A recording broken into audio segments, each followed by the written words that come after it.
Sorry, I had to get in the camera. Not really.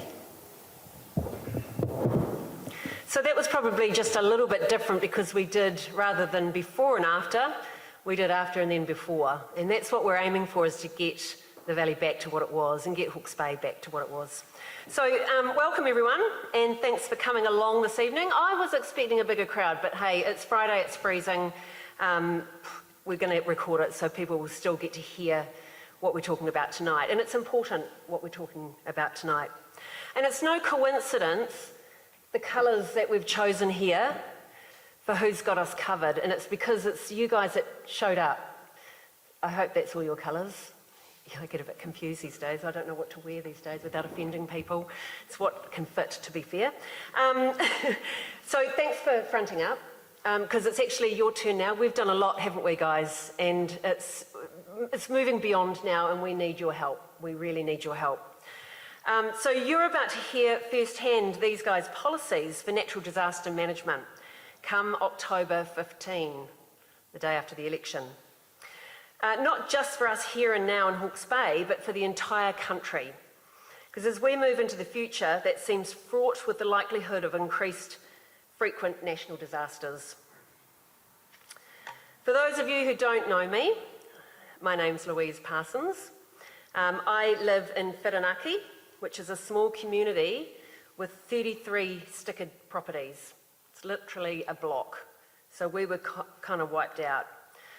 I've been fortunate that my own property is not one of these, but I still stand here to seek reassurance and certainty for those 33 properties in my immediate neighbourhood, and for the hundreds beyond that in Esk Valley, Tongoio, Tutera, Wairoa, Gisborne, Pakawhai, Puketapu, Central Hawke's Bay and Auckland.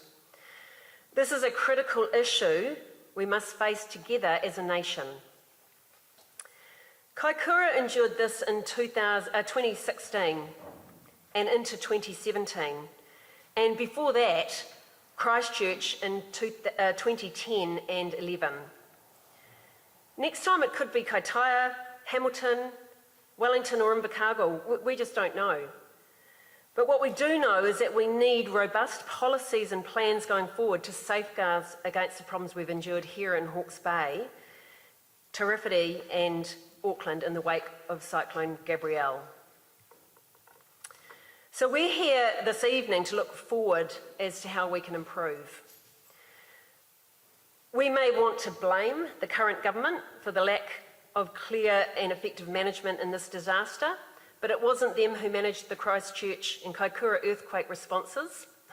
So please, to that end, let's keep to the forefront of our minds that we intend for this to be a constructive, bipartisan meeting, not to be used as an opportunity to point out the failings of your opponents.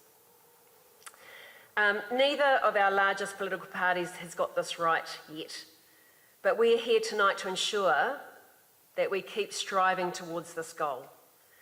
And let's not forget that come October 15, we want assurances that our next government, whoever that may be, will clean up this mess and help those continuing to survive in the aftermath of Cyclone Gabrielle.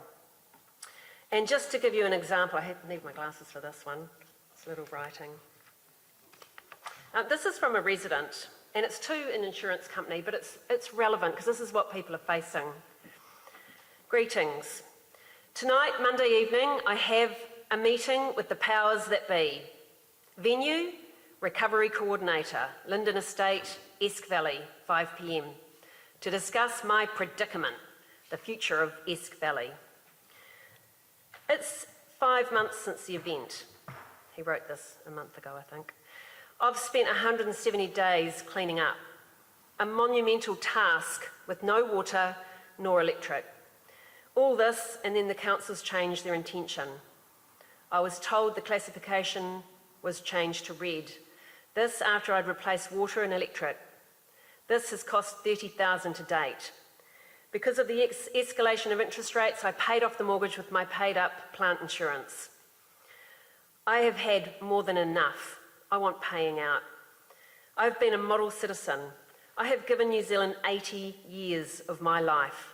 At 98 years of age, I deserve my own bed. Kind regards, Ferranti. And another one from Ferranti. Good morning, it is now 6 months since I and my wife were washed out of our property. The property was updated red. Why have we not been paid out? I am stone deaf. I have a daily medical treatment requirement. I am existing in a bed and breakfast accommodation.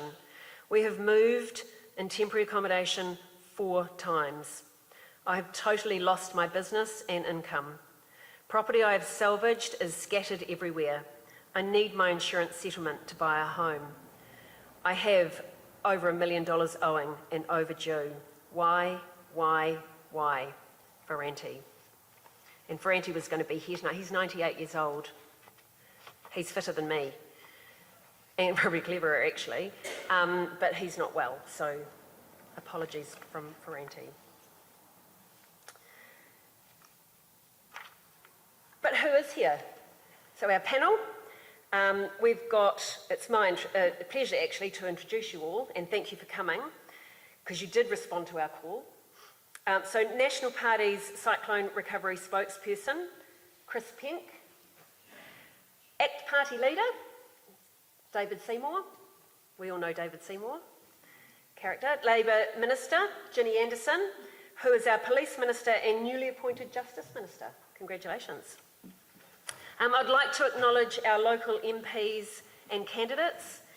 Local MP for Napier, Stuart Nash, and Tuki MP, Anna Lork. You can stand up and wave if you wish. And our Labour candidate for Napier, Mark Hutchinson. National candidates, Katie Nimmin for Napier, and Tuki, Catherine Wedd. And ACT Party candidate for Napier, Pavel Milowski. Robert Douglas had to put his apologies in, but he is standing for Tuki, and he's been to many of these meetings. I've seen him around a lot, so thanks for him. I know he was double booked tonight. Also New Zealand Democracy Party candidate for Napier, Martin Langford. And then we've got our VIPs. So to our VIPs who came tonight, that would be all of you. Yeah. Our community who have endured so much. Like the song in our intro, we are tired, we are weary, but we aren't worn out. Apologies, we also invited the Green Party and New Zealand First, who declined, and apologies from Garth McVicker, which is a bit sad, but who for the first time he's actually succumbed to the dreaded COVID. Not quite an apology, but we did ask Te Pāti Māori and they did not respond at all. So now let's move along, and I'm going to intro our first speaker. And I'm honoured to welcome our guest speaker, Daniel Gale. Dan is a lifelong resident of the Esk Valley who knows the rise and fall, the ebbs and flows of the Esk River better than anybody else. He knows it so well that he had the foresight that not only saved many lives during the flooding, but also spared them the trauma of clinging to trees or rooftops for hours praying for rescue. Because he evacuated his community, something the authorities and bureaucrats did not do for the rest of Hawke's Bay, despite Dan pleading with them to do so. Daniel Gale.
Right, g'day everybody. As Lou mentioned, my name is Daniel Gale. I've lived in the valley since I was 6. Absolutely love the place. As you've seen, that was my home, my business, and at the moment she's pretty well buried, but that's okay. We know in the valley that there is a risk of flooding. I've known it my whole life. When we moved here, in fact, in 1987, November, by March 88, cyclone Bowler hit. Fortunately, that didn't quite go into our house at the time, and then my father had the foresight to put us up on poles 3 metres high. Yeah, so you've seen what it looked like. It doesn't look that good at the moment, but that's what I want to get back to. Not want, that's what's getting back. Our little business employed myself and the wife and a part-time person who lived on site, and we put about 8,000 to 10,000 stay nights through into the economy of Napier and Hastings as well. A lot of people come from far afield to go stay at, go to, I'd like to say Fantasyland, but that's the wrong word, Splash Planet. Yeah, so that's a bit about us and that. So when Lou originally asked me to come and speak at this event and tell my story on the night, initially I didn't want to. I was tired of telling my story. And everybody's got their own stories. I hear them all the time. But I changed my mind because I wanted to look forward and not back. I want to get resolve and build back better. It's the thing that all the governments are saying around the world. And it can be done. So whilst I don't want to dwell on the past, unfortunately I do have to tell you my story. And what happened on that night, to give you some context to my view on the way forward to mitigate the risk to life, not just for our community, but for all communities across the country. And to give Kiwis an option if such events do occur in their communities. So, a bit of the background to the event specific to the Esk Valley, because that's what I know and that's what I experienced. Cyclone Gabrielle was well forecast and was on the news for nearly a week in the lead up to what transpired on that night. We had evacuated our holiday park days in advance. The last 2 people had left at 7 a.m. on Monday morning. The flood, for those who don't know, occurred, it hit the main road at about midnight. So on Monday, I sat at my holiday park with my buddy and we waited for it to flood. Now that might sound strange, but I sat there because if a tourist came in, or another Kiwi, and they got caught in the flood, and they passed away, guess who's the person that would be prosecuted for that? It would be me.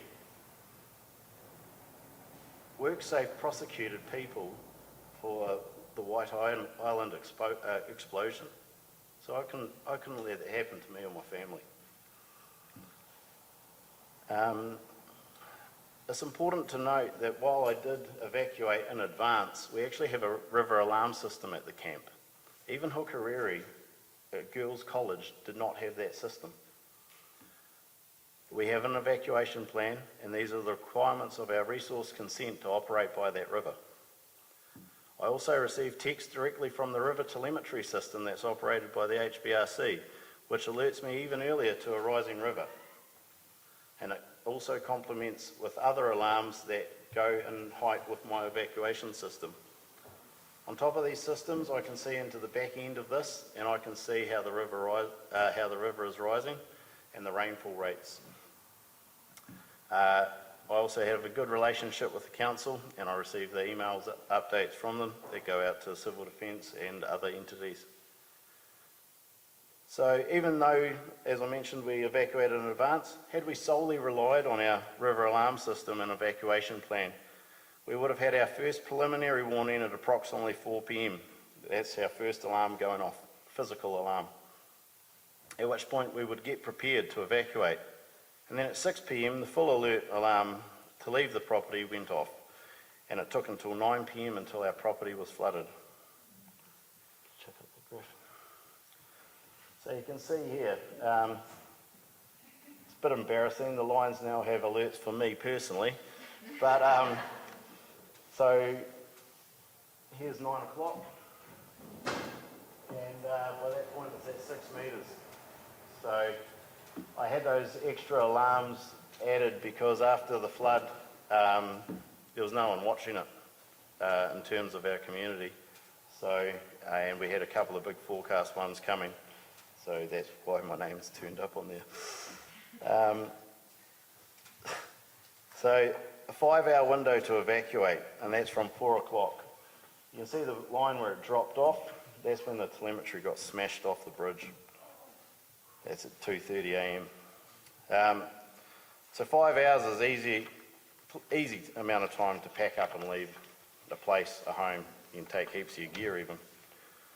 On the night, I rang locals and I told them that we had evacuated, and I thought that they should do the same. I'm grateful that they listened. I only had information to support that we would flood like a cyclone bowler event, which put those that I called at risk of flooding. We left our place at approximately 10:45 that night. I had had no further updates from the council when I left.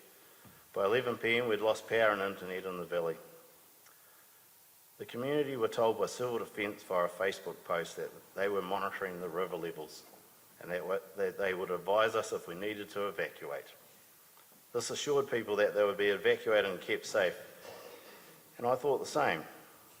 Authorities had been sent out to warn people, with the police advising some people to leave earlier in the night, but they were only targeting my side of the tracks, which was closer to the river.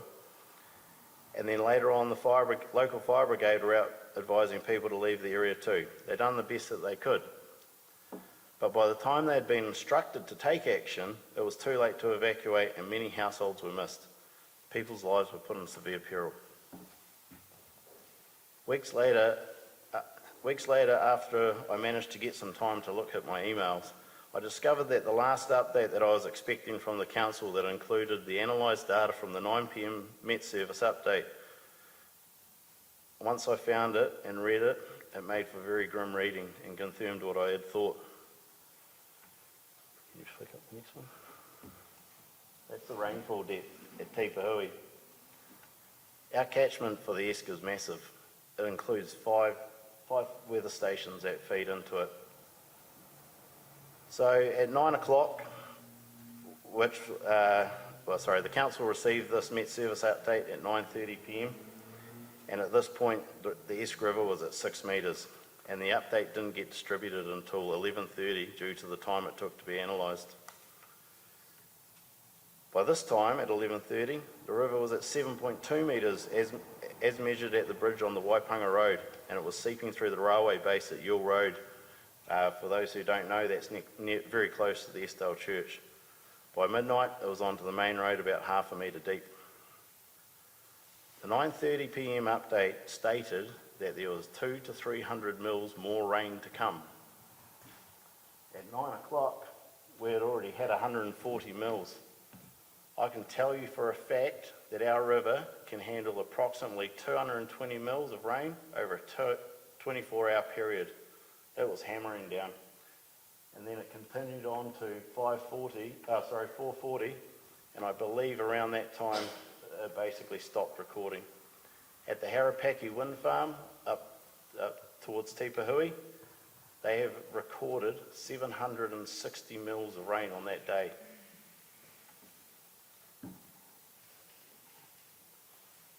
So when this occurred that there was another 200 to 300 mils of rain to come on top, that was the point that a civil defence alert should have gone out to our phones. Our valley evacuation should have started. Unfortunately, that didn't occur.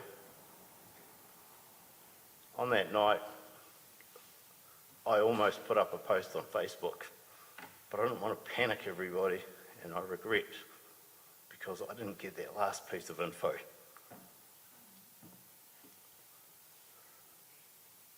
By 2:30 a.m, the telemetry system was smashed off the bridge at 9.2 metres high, and still no civil defence emergency alert went out. It took until 5:19 in the morning for that to be sent to cell phones, and personally I never received one. By this point the river had pretty much peaked. The sun came up at 6 a.m. and the water level was dropping from then. Within days of the event, Sir Brian Roach was on the TV telling the country how we should have a managed retreat, and the topics of red zoning were thrust upon the valley. It took months before categorisation of areas were rolled out, and when this did occur, there was a lack of information which only made things worse. It caused immense stress amongst our residents and provided many more questions than it answered. It also stymied the clean-up and rebuild effort, with people unable to make decisions as they lacked all the information required to do so. That is still relevant today.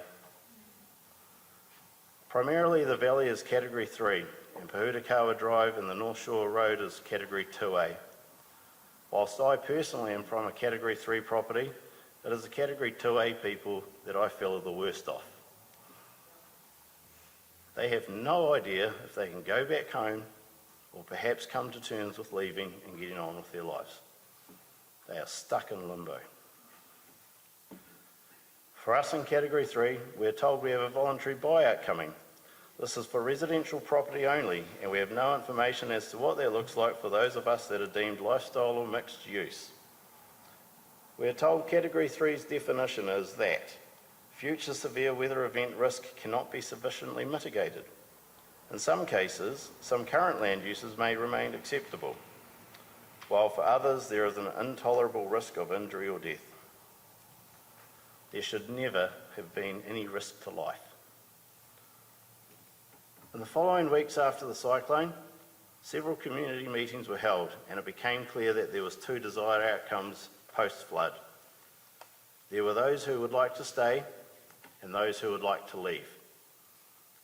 There were also a few who would like to stay but needed some surety and protection to enable them to do so. The cyclone and flooding was an incredibly disempowering event, and we need to give the communities control over their own destination. For those who want to stay, that should be facilitated. And for those who wish to leave, they should be able to do so in a dignified manner.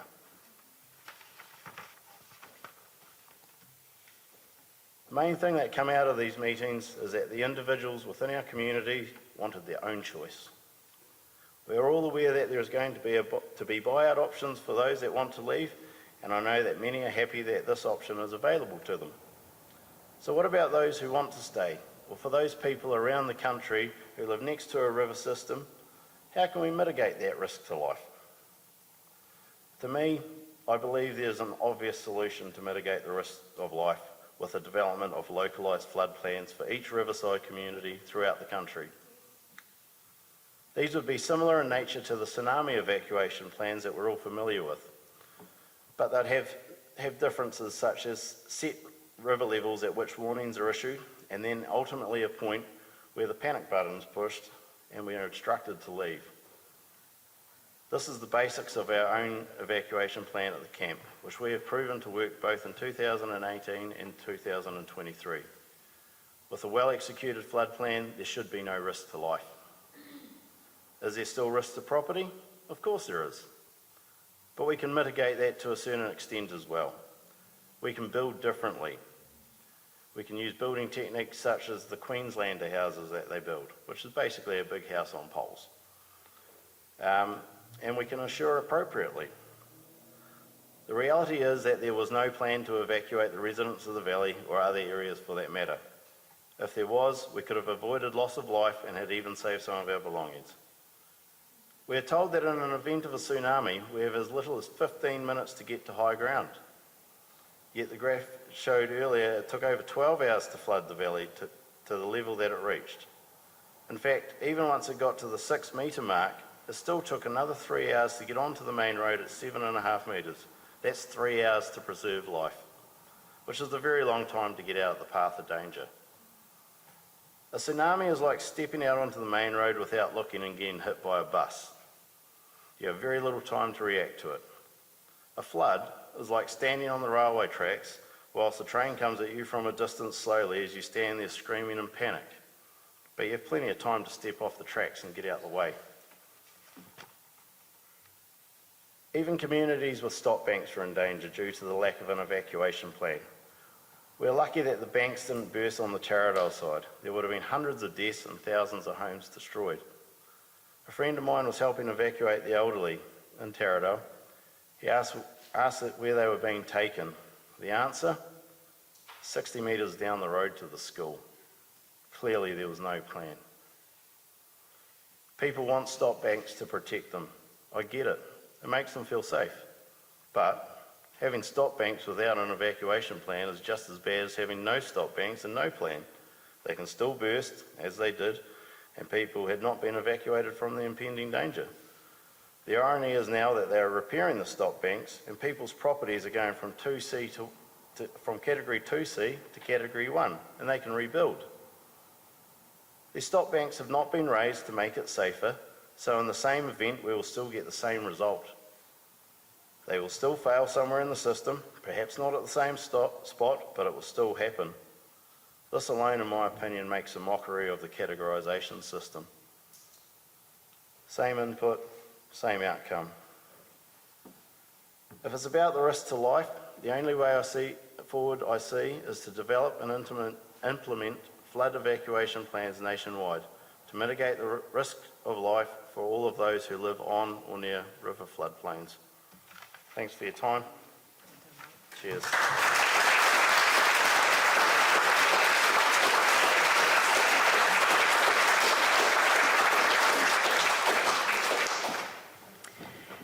Thank you, Daniel. Amazing. Sounds quite simple, really, doesn't it? As I said before, Garth wanted to be here, but I want to just briefly explain why I invited him.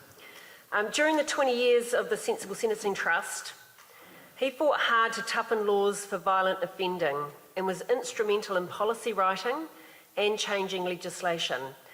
And that had an impact on law and order. I saw it with my own eyes because I was there from the start and saw life sentences for murder go from 10 years to, in some cases, 23 years. Tougher bail laws, compulsory DNA, $50 offending levies, victim impact statements in court, and the 3 strikes legislation are just some of the many victories that can be accredited to Garth McVicker. This shows that not only can the average citizen influence change, but they absolutely should be sitting at the table giving a voice to those who are voted in by us. Which brings me to Eastdale School. Here's a community who rose up at a sucker punch of a decision to pull out much needed rebuild despite being halfway through the project.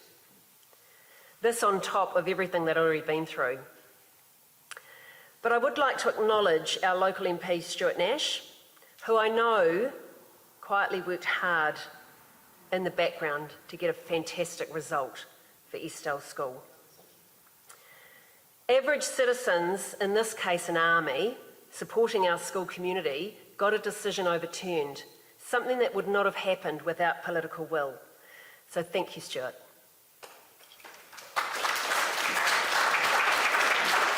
And now I invite our panel to speak. Who would like to go first? Do you want to draw straws, or David, do you want to?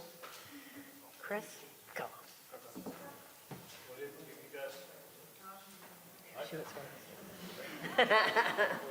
They don't want to follow me. I'm such a good act. But they do want to follow me, apparently.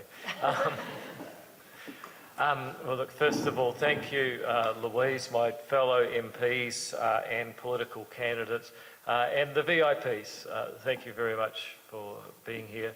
I hope that I can add some value by giving Act's perspective and mine as somebody who was here flying over the disaster and down on the ground trying to visit people a few days after this disaster struck. And when I saw that video and when I heard Daniel's account, even as someone who's not from the area, it all comes rushing back, and I can see what people have been through, even just watching some people respond to some of the things being said up here in the audience. So I can appreciate that this is a sensitive topic. What can I add? I think there's a few observations I can make about how future governments can do better and differently. And I acknowledge that this is not something where there's a left-wing answer and a right-wing answer, or there's a major change in the way it should be done. To a large extent, this is part of being a New Zealander. We live in isolated places. We have a country that is geologically very young, so the weather is still doing its work breaking down some of those jagged hills. When you go to other parts of the world, they're kind of just round. You go to Australia, it's pretty much all flat, whereas here we are still in a pretty dramatic sort of a landscape. And so we need to work together and think, well, what are the things that we could do better? I think one of them that's just come out, and there's no prizes for identifying it, is having some notification and having plans that are clearer in response to things that we know can happen. And sometimes this is difficult because New Zealand, I think, has got pretty good at earthquakes, because we've had a few big ones lately. It's got pretty good at pandemics, because you may have noticed we had one of those, and I suspect that we will get good at flooding. So we need to think about the things we know about, but we also need to think about what might be the next thing. So I think one of the lessons that's come out of earthquakes, then a pandemic, then a flood, is that governments are going to have to be thinking harder about what are all the risks, all the things that could suddenly interrupt or disrupt what is, for the most part, a pretty good way of life. And in this instance, the immediate learnings are having proper notification and early warning systems and contingency plans for the different events that may occur. But even with the best plan, I think it was Mike Tyson said, everyone's got a plan until you get punched in the face. You do kind of need to have a response. And I think one of the things I've noticed, and we heard reference to White Island, it certainly happened here. I was at Napier Airport hearing about how people who were trying to help deliver a generator in a Cessna or take some water into a remote community got grounded and taken out. People that did heroic things were told not to do them. And I can understand why authorities told them not to do things, because those authorities were applying the level of risk that we apply every day. What I think they failed to understand is that when an emergency happens, everybody is at much greater risk than they are every day. And therefore the risks that people should be allowed to take in order to save lives are necessarily going to be bigger risks than they're normally able to. Saw it at White Island. Those guys should have been heroes, but they're being prosecuted under peacetime rules. And we saw it with many people who got out in their jet boats, their choppers, their light planes, or anything that they could muster to try and help others here. So that question of risk once it happens, I think that needs to change. I think the question of what happens in the case of public safety, and there's always a question of perception and reality. I don't want to relitigate all the arguments. There will be people who will say that there was a lot of misinformation and it wasn't as dangerous as it seemed. There were certainly rumours circulating that a lot of people were trying to tell me and others at the time that there was hundreds of bodies in a secret morgue somewhere and all that. And I think it's important to remember that, because at these times information circulates that you've got to be a bit sceptical about. Nonetheless, what was also true is that a lot of people felt deeply unsafe, and that was real, and there were crimes that were real. And I think that in this particular instance, government could have used more of the powers that it had, particularly Section 9 of the Defence Act, to actually allow the Defence Force, to assist police in their civil power. I think that would have done a lot for people. I think that was a missed opportunity, and we should be more prepared to do that. I'm very aware of the constitutional boundaries between defence and policing. I'm a pretty civil libertarian sort of guy, but I think we can accept that these circumstances happen rarely, and we do need to respond to them a bit more pragmatically so that people can feel safe. Because I salute our police officer at the back here. These guys have had a hell of a 3 years. At one point they had to stand at the border and prevent Aucklanders from leaving the city for the benefit of the whole country, keep us in hotel rooms, and all sorts of pressure that they've been put under in recent times. They could have done with a bit more help. Once you've got through it, you've then got to think about how you rebuild. And I've got to say it shouldn't be especially complicated to identify where is the risk, what is government prepared to reinvest in infrastructurally, and it should be done as rapidly as possible. And I think at this point it's getting past the point where it's been done as rapidly as possible, because people need that certainty. No one is going to invest in replanting an orchard, for example, if they don't know what is going to be the risk for that particular piece of land, where the stop banks are going to be re-strengthened, where the roads and bridges are going to be rebuilt and strengthened. If you don't have that clear master plan in place with intentionality and certainty, then it's very difficult for everyone else to make decisions further down the track. It's very difficult to know exactly what your status is if you don't know which category you are, and it's uncertain if councils are really going to come to the party with the other 50%. We face that in Auckland as well. But those problems again can be solved. The question is what happens in the next step. What does the long-term future hold? Well, I think for one thing, local government is going to need to be a lot more focused on doing a few things that only local government can do well. Local government over the last 20 years has expanded from a utility that does things like flood planning and flood management and roads, what they used to say, roads, rats, rubbish and rates, to almost trying to manage a little parallel system of government in each community. And I don't think that's what people want with general competence.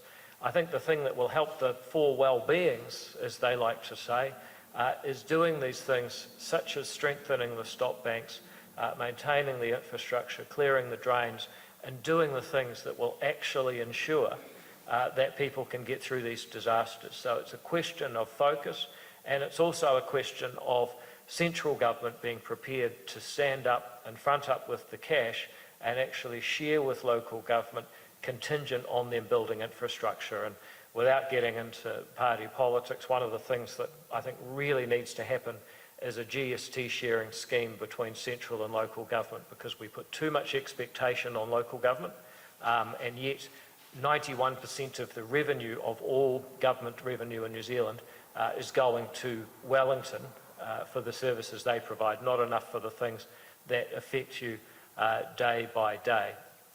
I think if we were prepared to do these sequence of things, to work out what government can do at the time and do it well, have the information, have the plan, put it into action, and then be prepared to enable people to take risks proportional to the situation rather than what we would regard as a risk that we're able to take on an everyday basis. Get committed to the things that government and only government can do, particularly public safety in the aftermath of disasters, and then start being clear again about the things that government and only government can do. Stop banks, flood planning, municipal infrastructure, bridges and roads that give private investment the certainty that they require to know if they're going to reinvest, if there is a future in a particular orchard being replanted at great expense over 4 years, and then take a conception in the long term that local government is going to be focused on doing the things that local government must and only local government can do well with strong support from central government. Then I think we can get ourselves to a point where all parts of New Zealand are much more resilient, not just about the kind of disasters we know about because they've happened somewhere in our country in the last decade, but all of the kind of black swan events that we might see. So I'd like to see me and my party, as having taken an interest in this area since the floods, being able to make a positive and thoughtful contribution to how governments in the future will manage these sorts of issues and disasters by having a very clear conception of what the things that government must do and only government can do, and then doing them well. Thank you again, Louise, and thank you everyone for listening so patiently. Thank you.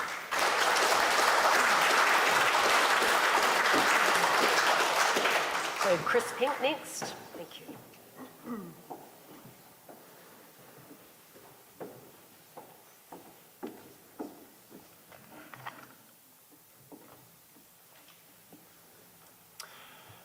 Ladies and gentlemen, good evening. My name's Chris Penk. I'm the National Party spokesperson for Cyclone Recovery. I'm the Member of Parliament for an area that was Helensville, roughly speaking north-west and rural north of Auckland, which was somewhat hit in Cyclone Gabrielle with some loss of life and many hundreds of homes flooded badly.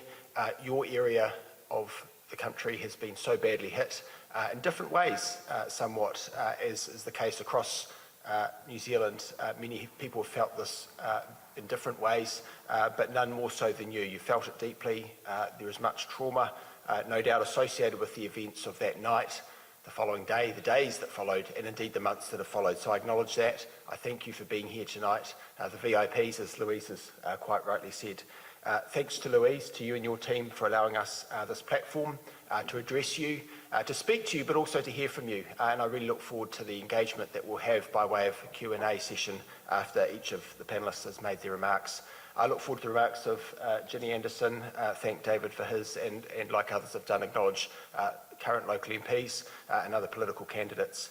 I've had most to do in the area in my visits here since obtaining the spokesperson role with our National Party candidates, Casey and Catherine.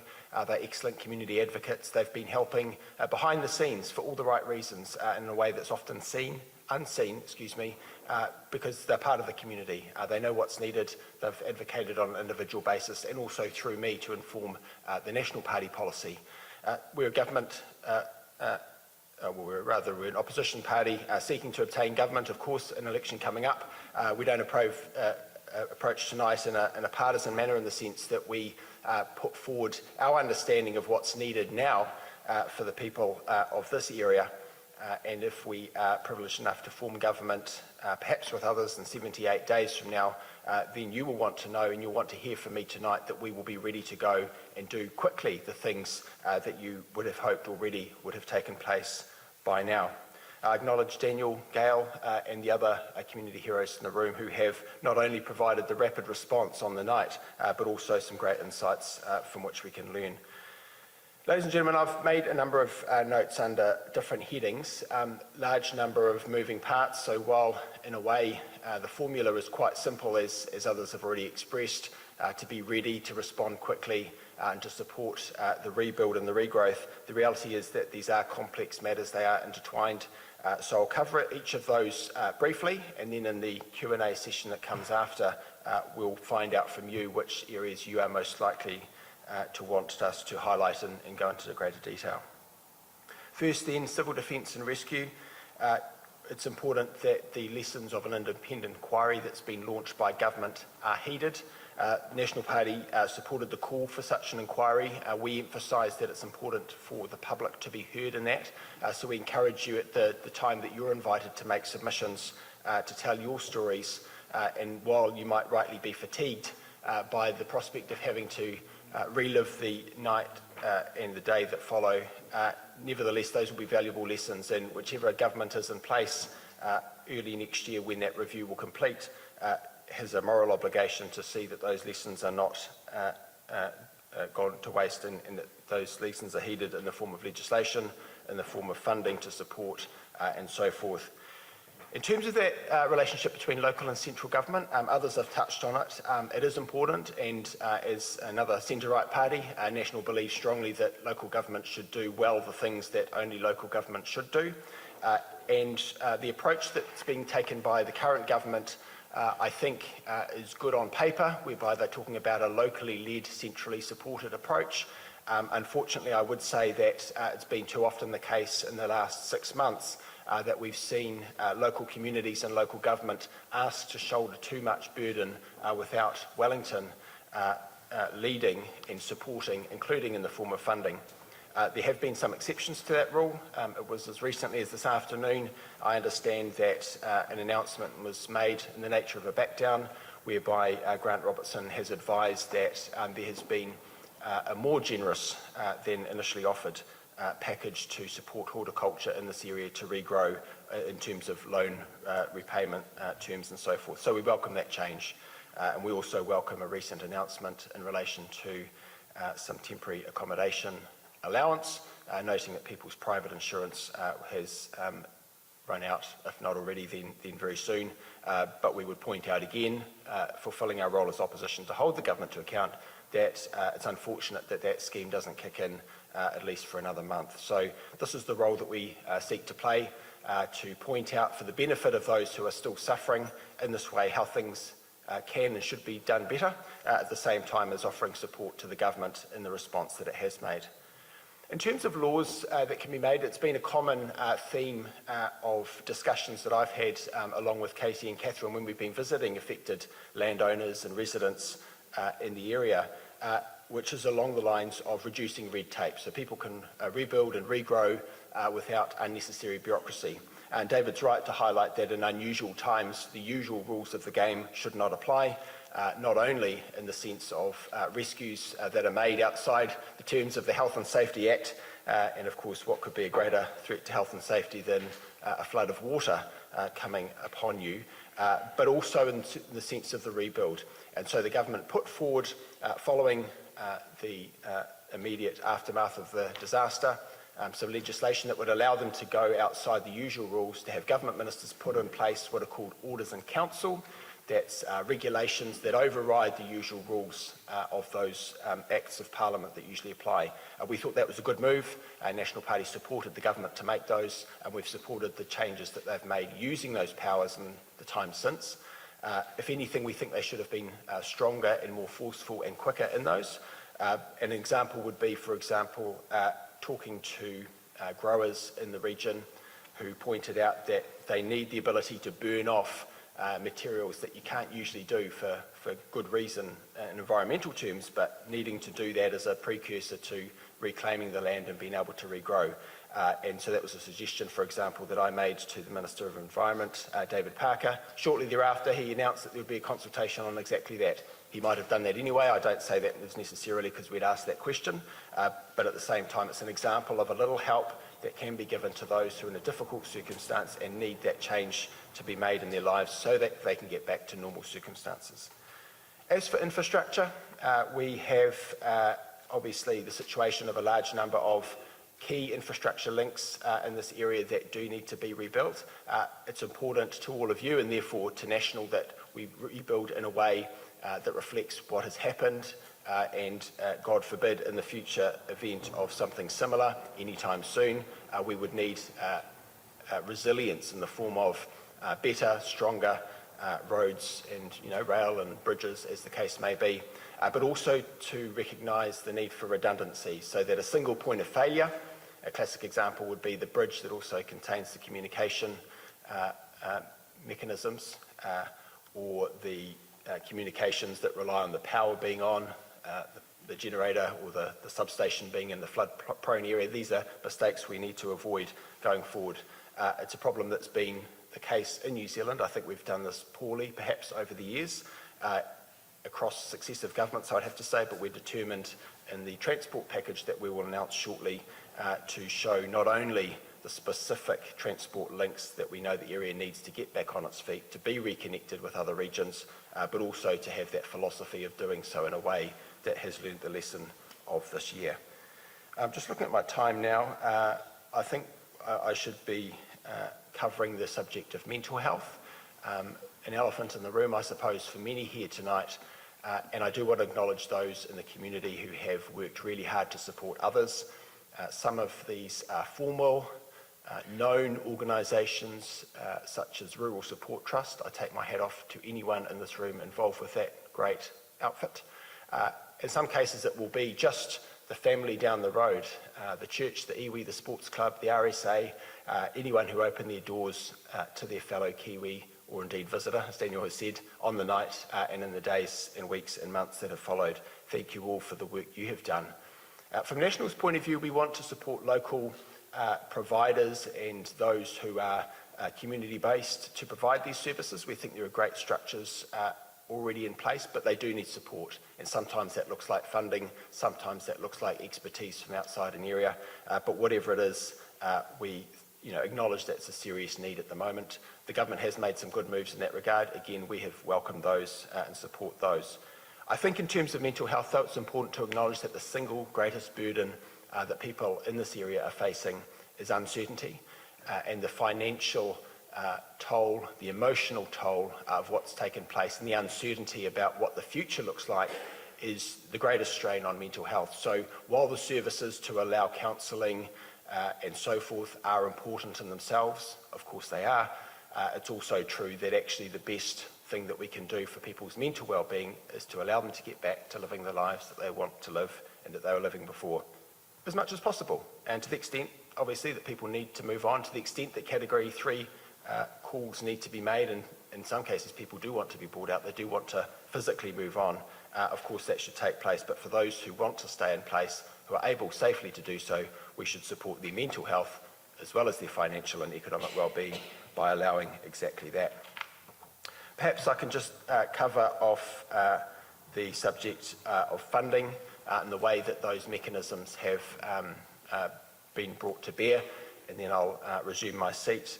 But Plenty of time. plenty of time? Yep. Okay, Yep. all right. Okay, well, funding's an important one, obviously. In terms of the way that support is provided to people who have lost, in some cases, everything, that's obviously a huge subject of discussion. And the amount of funding, obviously, is an important subject, and any given government of the day will make calls that it needs to according to how it sees their priorities and other government programs and so on. There isn't an alternate universe, a parallel universe in which this took place, and National and ACT, for example, were in power, so we can't say what we would have done exactly in that space, or at least, we might say that, but that's no help to you. I think the most useful thing is to understand the way that funds can and should reach people locally. The government's approach, again with this philosophy of being locally led and centrally supported, was to give a pot of money to be distributed by local chambers of commerce.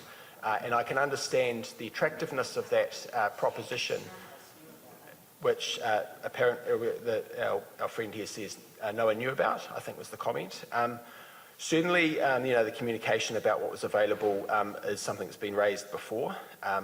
The issue, I think, has been oftentimes that Wellington has used the mechanism of local government, or in this case, local chambers of commerce, but also the charitable sector through Red Cross and the Cyclone Recovery Appeal Trust, to say that money was available for distribution, but the difficult decisions about where that goes have actually been left to those who themselves are battling locally to understand what's needed and to provide that. That's been difficult for many people who haven't known how to apply for that, or have applied on the uncertain criteria that were provided. And so, unfortunately, I've heard many stories, as have Catherine and Katie, and they've assisted as best they can, where people have said, well, I've suffered much greater damage than the guy down the road, and yet they've received the same amount or maybe even less, and it's not been clear. For example, if the money going out through the Chambers of Commerce was to reflect the amount of damage by way of effectively compensation, or is it a payment that's designed to enable those who can be viable to rebuild to do so? Is it an investment in the future in that sense, whereby we would perhaps penalise those who have suffered such great damage that they're deemed by whoever's filling in the forms and ticking the boxes not to be able to recover? So these are difficult decisions, and there should have been much greater clarity. There should have been clearer criteria set by Wellington.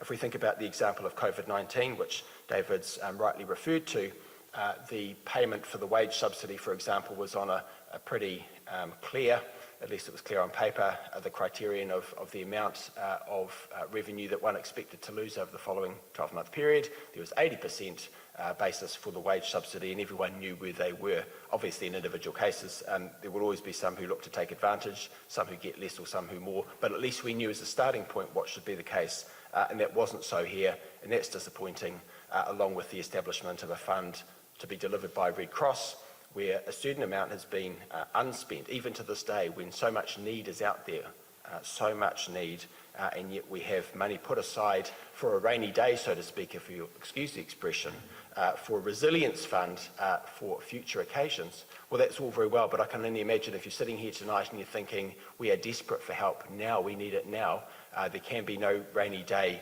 in our home later if we can't get back to our home in the first place. So these two are questions that must be answered.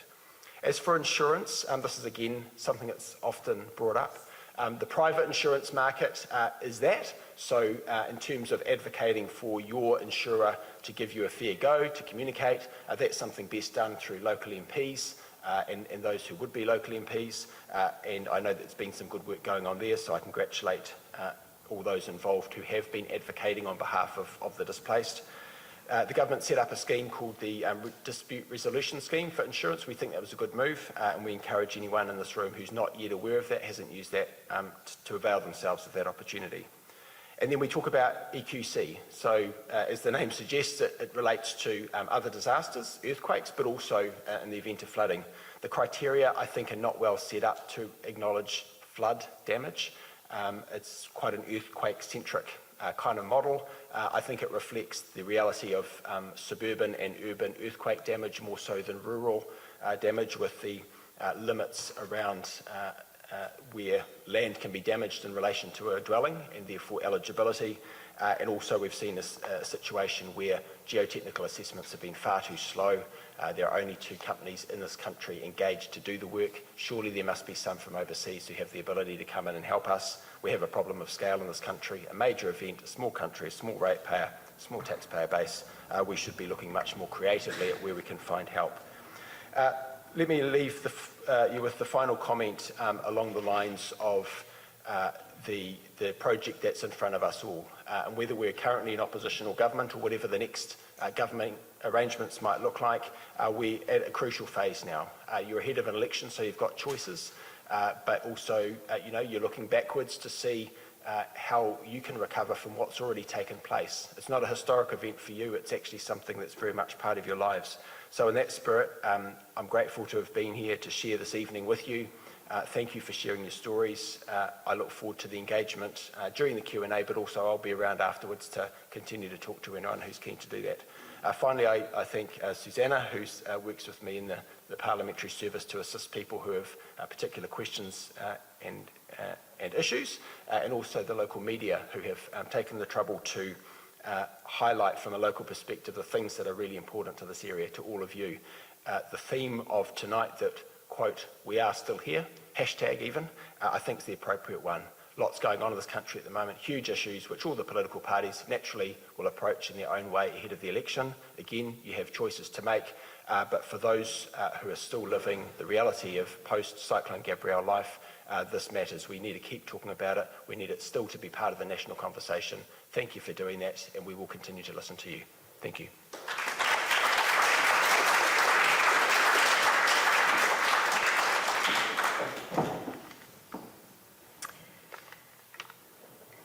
Might move that down, I'm a bit short. There you go. That's better, I can see. Kia ora koutou, thank you very much for inviting me along tonight. First of all, I'd like to acknowledge Louise. I first met Louise when I came up here as my first trip up here as Minister for Police, and I appreciate her bringing this meeting together tonight. I'd just like to acknowledge my parliamentary colleagues. David Seymour, thank you for your words tonight. I agree with you on the fact that on issues of such huge weight and importance like this, there is no kind of left and right. There's just the well-being of our communities, and it's really nice to be able to agree on that across the spectrum. And thank you, Chris Penk. I've spent many years with Chris on Justice Committee, and it's nice to be here with you tonight. I'd like to acknowledge my Labour colleagues, Stuart Nash and Anna Lorke, also Labour candidate for Napier, Mark Hutchinson. I'd just like to thank everybody here tonight on a cold night for making your way into the hall. I think it shows the weight and importance of the topic that we're discussing tonight. My first experience of Cyclone Gabrielle was as the Minister of Telecommunications when you lost all connectivity. And that was the most pressing issue at the time. So I was immediately on the phone to all of those major providers. We stood up the emergency forum of Spark, Chorus, Vodafone as it was then, 2 Degrees, to figure out how we connected fibre and how we got generators in place. Those lessons learned of how things, where they did work well and where they didn't, will form part of the review that's going on now to make sure we learn from how things were done. It was a harrowing time. I was a new minister, and not knowing where people were, not being able to communicate, for me that really resonated, that the number one thing people wanted to know was the well-being of their loved ones, and how essential that being able to contact people is. A lot of our telecommunications providers are now doing that work to enable connectivity no matter where and when. So I know One NZ and other providers now are doing that work to look at having connectivity in emergencies, and we can continue to work on new developments around new satellite technologies that will enable that to keep going. As Minister for Police, I got to come out and see some of the first time I saw on the ground the devastation, and it was heartbreaking. So I just acknowledge how much damage was done and how much lives have been affected directly and go on being affected. It was great to see what police were doing on the ground. I acknowledge Anuru back there. I got to be taken around by him as a previous community constable, now bringing together that rural support network. And I've heard tonight that there's ongoing workshops with communities to continue to understand what's working and how we can make stronger connections and make sure people are as safe as possible.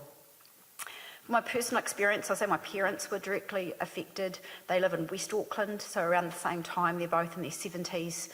They were isolated without water and food for a period of time. So not knowing that your parents are also affected, they won't leave their home until all the repairs are done. They're fearful that my mum, if she goes out, the insurance guy is going to come round as soon as she leaves, and she's on the phone every day chasing repairs and chasing things. It's probably from their experience, I see firsthand the mental toll it takes in terms of the ongoing work day in, day out to recreate lives and to make things start to be normal again. I'm not an expert. I wasn't here. The people who were here on the ground that I know are those people in the front row. And I know from being in Parliament what staunch advocates both Stuart and Anna have been and continue to be. I could see in their faces how worn they were from the work they were doing within the community. Anna, I'd just like to acknowledge, Anna has a full-time person in her office, in her Tuki office, that is solely dedicated to responding to community issues, and she's done over 700, I think, is that the number? 700 individuals where she's advocating for community. She's reminded me tonight to say that service continues to be made available. She will continue to work within the community, whether it's an insurance issue or no matter what. That's the job of those local MPs to continue to work on the ground. So I would just like to acknowledge that hard work that happens. I grew up in Christchurch, and I'd moved out of there by the time the earthquake hit, but I had many family and friends directly impacted. When Cyclone Gabrielle hit, those Christchurch MPs around the cabinet table, the first thing they said was, don't do what Christchurch did. That was the first thing, that there was a top-down approach that hurt communities and disempowered them. And so, look, I'll be first to admit things could have been done better. But what was done was right from the word go that we wanted local communities empowered and trying to work closely with what networks, whether they be local government or local groups, to enable that to happen.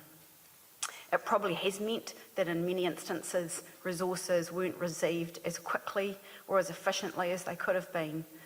But I guess my hope is that by building those communities will come out better than what we did in Christchurch, because what the lessons we want to learn from the situation we've seen here is to be able to build that blueprint for our future.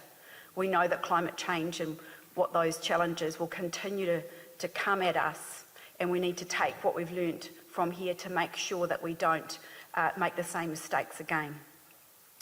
So while Budget 23 had a lot of specific stuff in terms of rebuilding, 100 million specifically to do things like that flood protection work on top of fixing up, we want to work and provide that funding for stock banks for flood protection to make sure that there's work underway for that infrastructure to be in place, that practical flood protection that we know can help to save lives.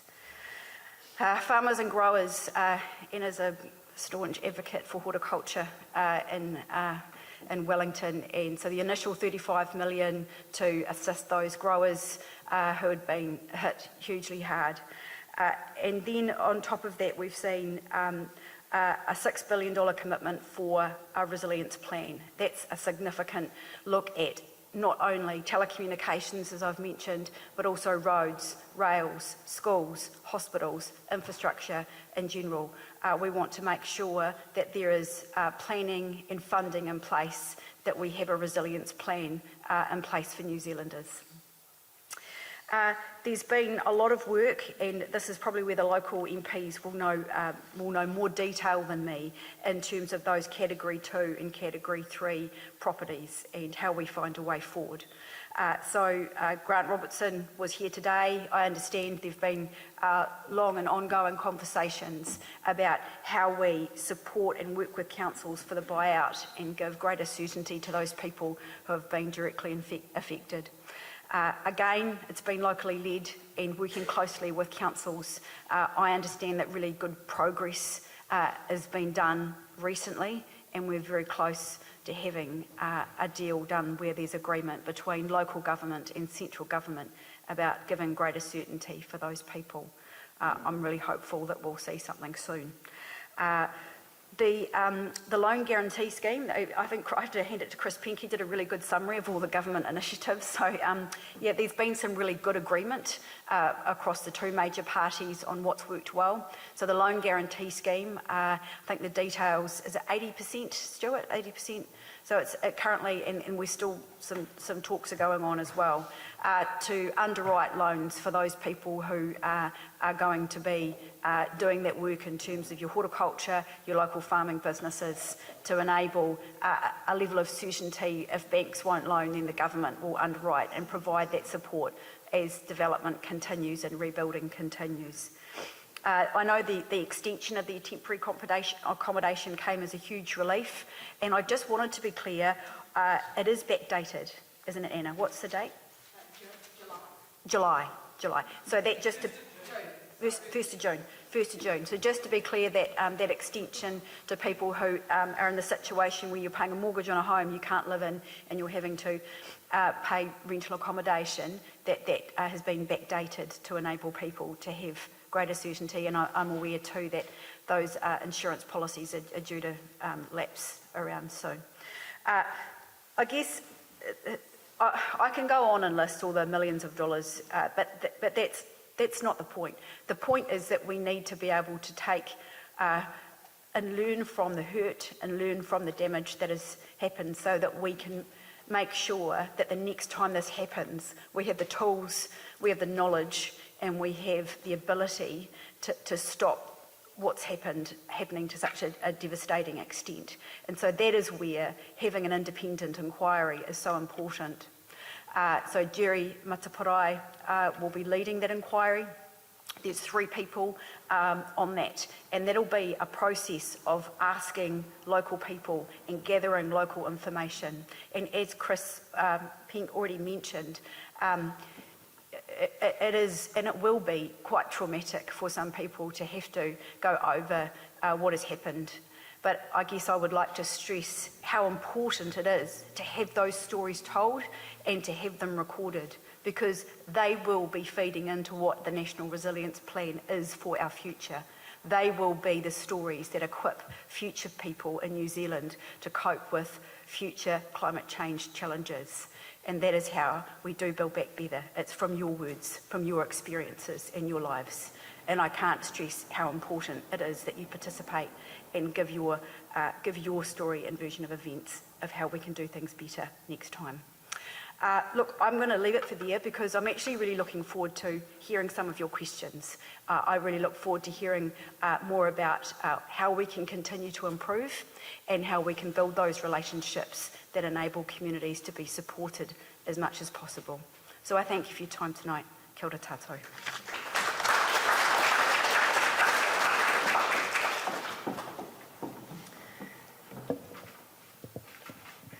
Okay, thank you very much. So we're going to go to Q&A, and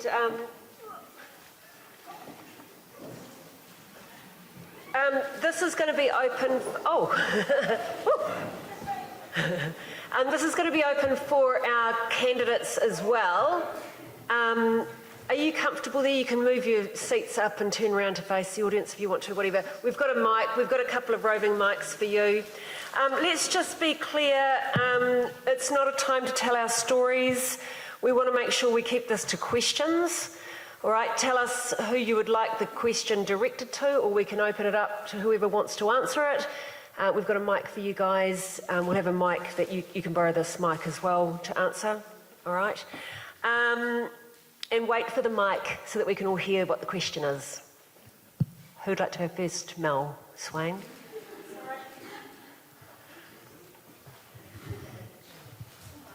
Thank you. So we had a lot of talk about the civil defence review and the independent review.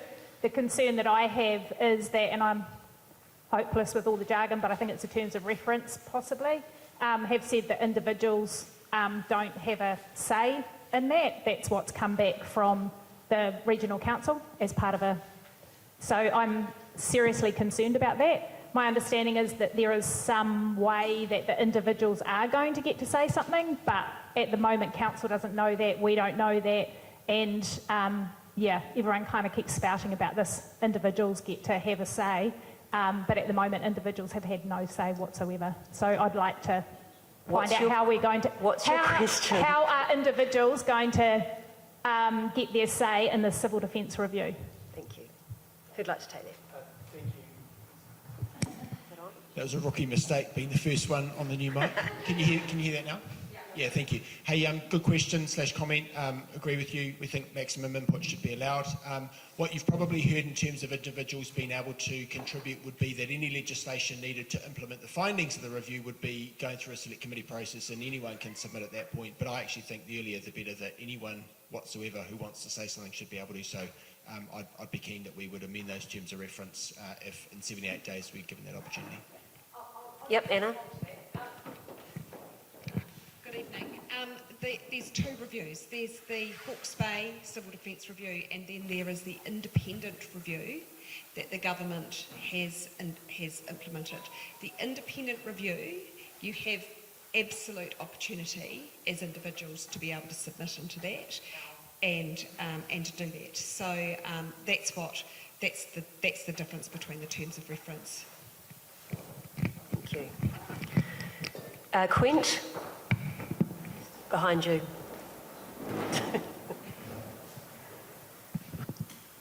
Thanks. So we're talking about going forward, learning from this instance. It's like we've never had a catastrophe ever happen before. Where are all our learnings from previous ones? Have you guys got any of these learnings? Okay. That's my question. Like to have you take got that? any learnings? Yeah, I'll happily have first go. Look, I think David covered it in his opening remarks. I don't think we've, adopted the lessons of previous flooding events particularly well at all.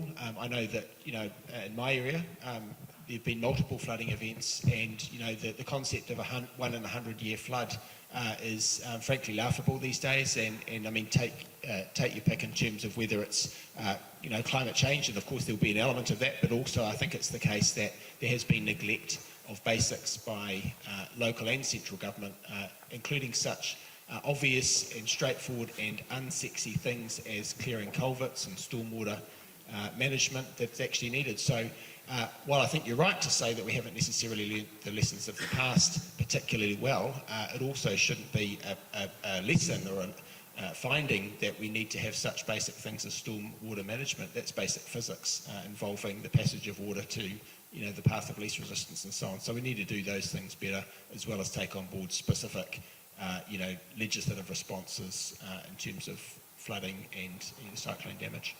So can I ask another question? Oh, sorry, I'm sure you can. I think it's a supplementary question, and I think I know what's going to be. With your representation here tonight, will we be having some learnings from this one, or are we just talking about it now and we'll get to the next event and it's like nothing's ever happened before? I think Stuart wants to reply.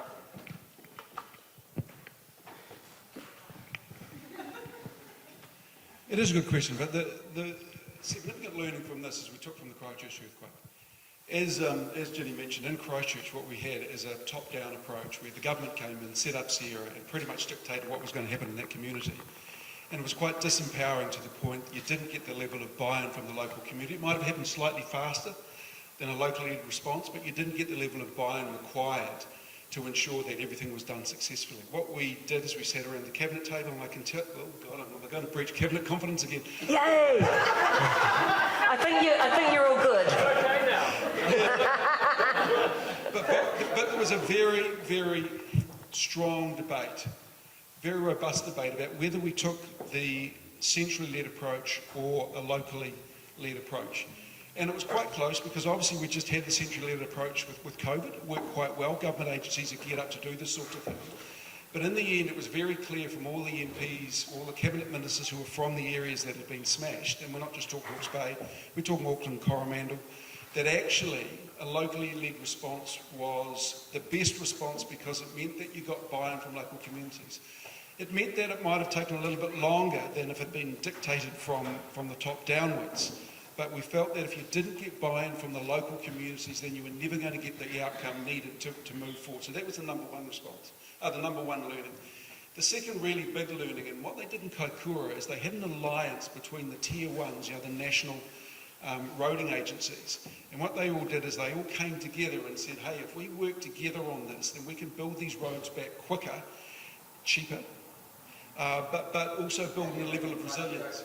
Yeah, so what we've done here, what the government did here, is set up that alliance again with the three major tier one roading contractors, and by tier one I mean the national roading contractors, to put together a plan for all the roads, not just in Hawke's Bay, but of course Hawke's Bay is included, to ensure that there's an optimisation of the roading spend, but also the resources available right across the country in order to make sure that the roads are built back better and at a greater level of resilience, but also using the tier 2 and tier 3 local guys on the ground. So there have been some great learnings, but as I think Ginny said and the other panelists have agreed, there's no real playbook for this, but the reason why the independent review, and everyone will have an opportunity to feed into this, is so important is so, when this happens again and the weather is getting more and more, wild out there, these events will occur, that there are continual learnings, but we don't want to be starting from scratch again, and we felt that we did learn lessons from Christchurch and Kaikoura, but because of the locally led response, it's probably been a little bit slower than it would have been if it had been from top down, but we think it's probably going to end up more robust and overall a better outcome than if the government had dictated what was going to happen in our communities.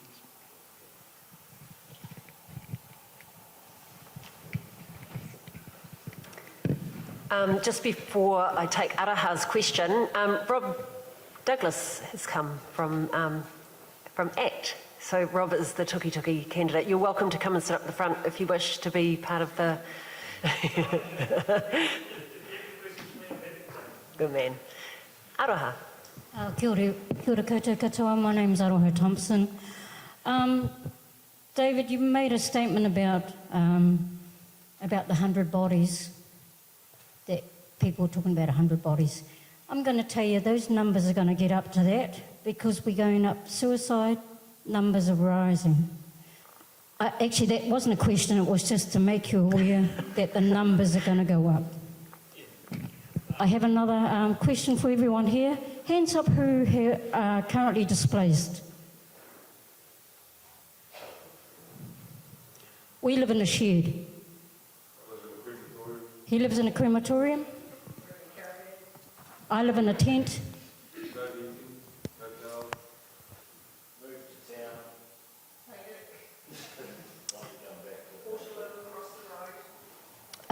Pakawhai still has no power in some places, water, or Portaloos. I just want to make you aware of the reality of what's going on. We are digging, we've done 70 houses, fixing them up, getting under the houses, digging out the silt. We're doing this voluntary, and all we want is fuel to get from point A to point B. I'm asking you, I don't care about the elections, I care about the next day. What's going to happen to these guys? I'm really speaking right now is because there are a lot of homes out there that are still empty. In Flaxmere, 11 homes available for people to move in. Straight across the road from the council building in Hastings, there's a whole social welfare complex that's been empty for how many years? 8 years? They still got showers in them. That's a provision for these people. So can you develop a policy that says if you have a home, who cares if you want $100 for it. Just get these people in a home. We want them in a home.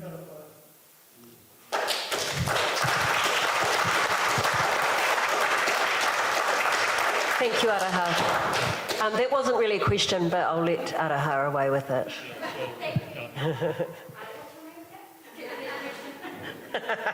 Well, ngā mihi nui. Look, I hear what you're saying, and I hear what a lot of people have just said. And it's funny, until you get a moment like this in the meeting, people don't really volunteer that they're living in a tent or have a portaloo across the road or even live in a crematorium. And the fact that they're still getting out and helping, no matter what. Good on you. And we hear that.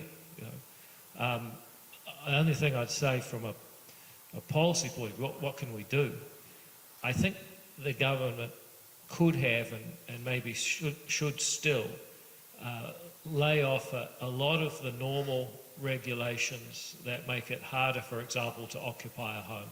And so we proposed back in March or early April that there should be what in other parts of the world they call a special economic zone, where they say, look, you can rent out a property without the usual restrictions. If it's a better place than the person's in right now, then maybe those restrictions that are normally put in place, healthy homes or whatever, aren't actually helping that person if it means that they can't move.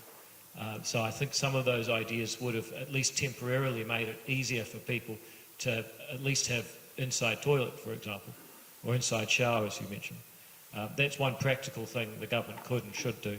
And I just want to say that the point of my comment about some of those rumours that circulated was that I appreciate that people have lost their lives, and tragically suicide continues to take people in New Zealand, and sometimes it's connected with events like this.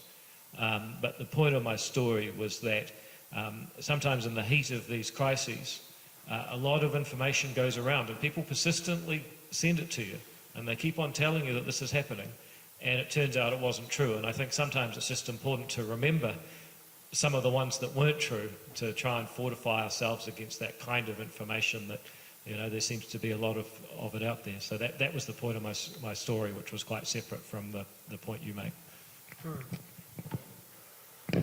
Thank you, David. Who else has a question? Oh, did you have a question? Oh, go on. Sorry. Some of the people in the room save lives.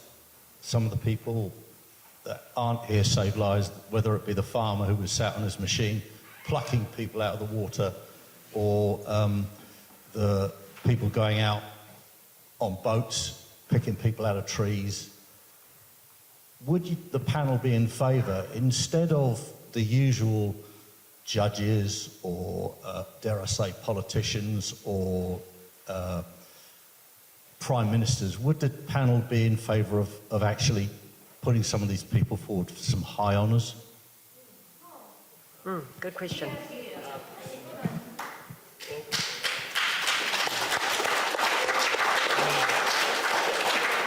I mean, yes, and there are such awards. The only thing I would say is that it has to be done for them, not to them.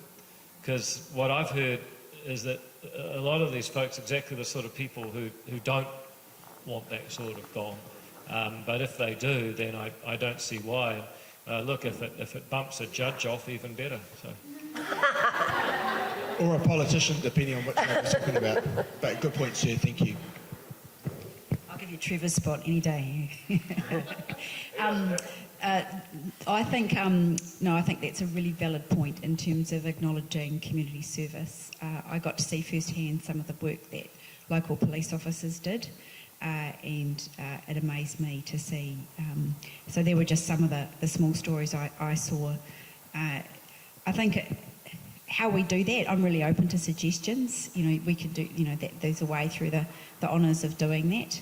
But there's probably some other, maybe even more locally significant ways we could think about to doing it, because it needs to be special to this community and resonate with the community here. So I'm always open to suggestions, and I'm sure your local MPs are all ears to think about how we can appropriately acknowledge those people in a way that they want to be acknowledged, and that we we embody what they've done in order to that service, I guess it's community service to the utmost. Yeah. Oh, can I just actually add in there as well? I think a point you make about those who serve and put themselves in the line of danger, frankly, and the ones who run towards the danger, not away. I think there's a conversation in this country, and including in this area, about the role of the New Zealand Defence Force. I think we've got a great opportunity to use people who are trained in rapid response, who understand working as part of a team and a hierarchy. But it seems to me, listening to the stories that you have told over the last few months when I've been coming here, that we didn't always get that right, or at least the Defence Force and or the government or local government, whatever their relationship is. And I think the answer is, by the way, that the roles need to be clarified. We've got some great men and women in this country who serve in uniform and who could have been put to really good use. David's mentioned before the possibility of using them in a constabulary role to augment the police. That's something I think we should be rightly nervous about, but it's a fair challenge or a fair call in the context of a situation where people are nervous about their personal and property security. So I think that's all on the table, but I also think in terms of the disaster relief, we need to have a defence force that reacts quickly, but in a way that complements the local efforts rather than operating independently or, dare I say it, on top of. I'll take Kristen first, and then I'll come down here. Hi. While we're talking about the Defence Force, I would love to know why they aren't here helping with clean-up. Who'd like to take that? The Defence Force, why aren't they here helping with clean-up? There were 400 personnel from the Army. Sorry, there were 400 here from the Army and the Navy helping with clean-up. In fact, a whole lot of them ended up with norovirus, but that's beside the point. So, the conversation about using the Army in a policing role that's a conversation which is a lot more fraught than bringing the armed services in here to help with clean-up. Because actually the only two people who can deploy the Army in that sort of role are the Prime Minister and the Minister of Defence. And the last time that was done was the Queen Street riots in the 1980s. But people will be aware, I think, that there are a whole lot of Army men and women stationed down at the port. And out in Hastings. So they were used in a way that I think certainly very early on, both in Napier, but mainly Hastings and Wairoa, that did make a difference. The question is, should they have been here longer? But they were certainly... Well, they were certainly deployed in the very early stages. So, We need them now, but that wasn't my question, Stuart. Sorry, with all due respect, that wasn't my question. Why aren't they here now? well, again, they were here early on. The armed forces, their commanders made a decision to move them out. But they were here early on. Okay, I accept them. Okay, thank you, Stuart. Quinn?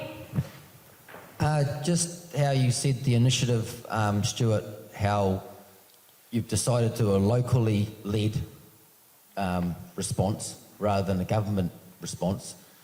I think I'd like for you guys in this, because we're still only a little way through this, to go to a next level and add the community response, because the way that local government in Christchurch was feeling with central government dictating to them, that's how the community feels now. We are not getting listened to about anything, and we're the people that know what's happening because we are talking to our community every day. So I'd like that next step to be done. The CIC group came up, stood up, asked to be put on these committees that were making decisions, totally flat refused. And there's a lot of skilled people in our community that you guys are not using. So take it to the next level, please. Thanks, Quinn. Okay. Yeah, I just want to continue with the Defence Force. I did 21 years, and my regiment did a lot of recovery ops over floods and different civil emergencies because of the amount of transport and comms that we had. First question that I was asking down here is, where is the Defence Force? I know that guys turned up, but there are capabilities that the Army had that Napier needed when it was cut off from Hastings. Field Hospital should have deployed their field hospital out here to take care of injuries. Instead, there were medical personnel out here, civilians, that were stopped from treating people? Where were the strategic comms? So we could have set up cell towers. 5 Squadron provides that sort of comms. And we could have set up cell towers and kept communications going.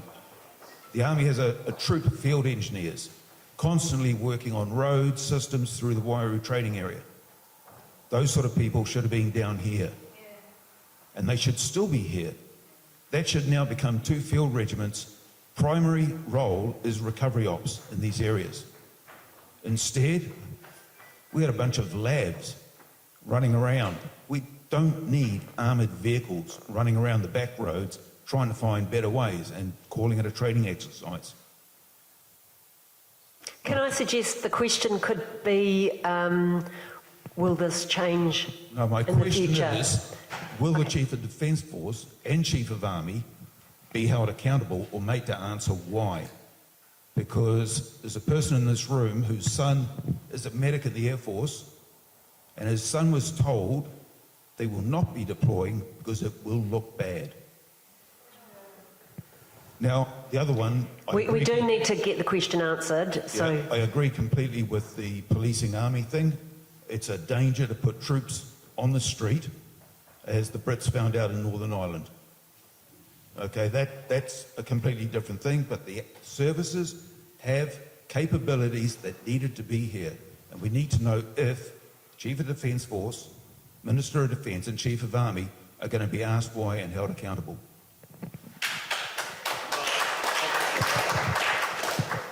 I'll just comment very quickly. I'm not sure that what happened in Hawke's Bay is quite equivalent to the situation in Northern Ireland.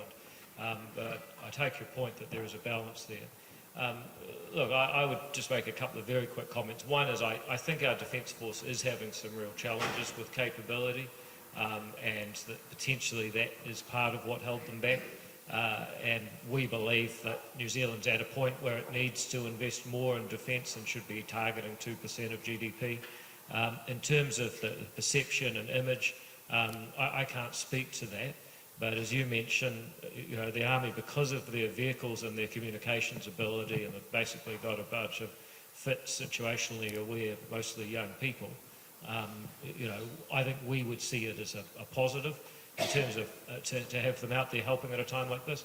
In terms of holding the Chief of Defence accountable, I'm not sure that they were necessarily the people that should be held accountable, that it was their decision. If it was a political decision, that's on the government.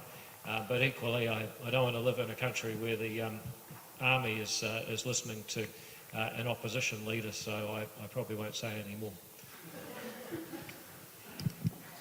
Thank you for your question. That is exactly what the review should be looking at, and so those questions need to be fed directly into the independent review. So they're the sorts of things that we want to take a good look at and go step by step and say what was missed, if there is anything, and how would that lead to that not happening again. Can I just add, thank you for your service. Clearly you're knowledgeable in terms of how things could or should have played out. I think that's something that we should look at. And as Ginny's rightly said, there is a review in place that should contemplate that. But I also think the Defence Force, if not already, should undertake its own review. So I'll take that away as a question to put to the Defence Minister or Ministry of Defence or whoever else might take it on board.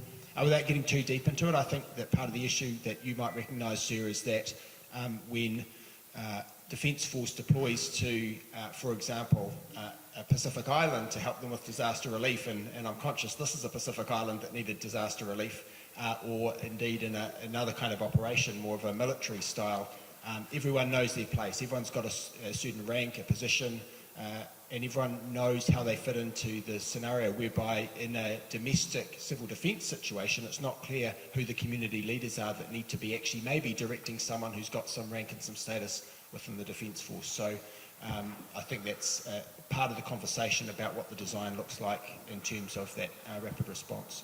And as you rightly point out, I mean, we've commented on the appropriateness of military personnel to be able to help, but of course the military hardware as well, whether it's the Navy ships in the event of roads not being passable, helicopters food supplies and so on, and of course the Army in terms of the engineers, and as you quite rightly say, the medical ability that they can provide too. So thanks for highlighting that to us.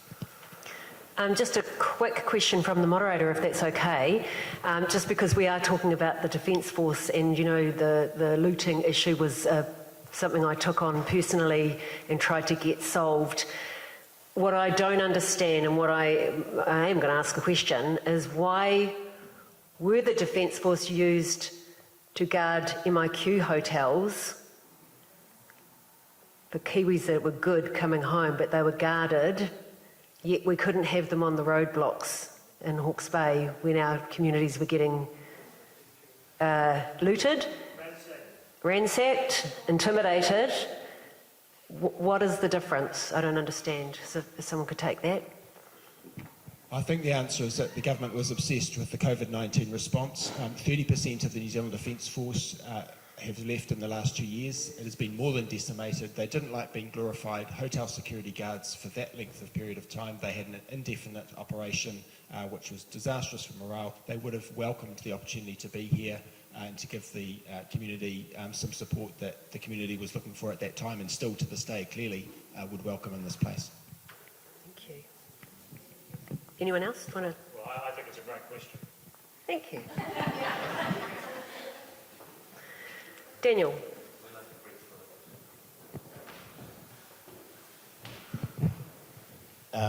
So another hat that I wear is I'm the chairperson for the Esk River scheme, and that was set up after the 1985 flood, which also flooded Penk, for those who aren't aware.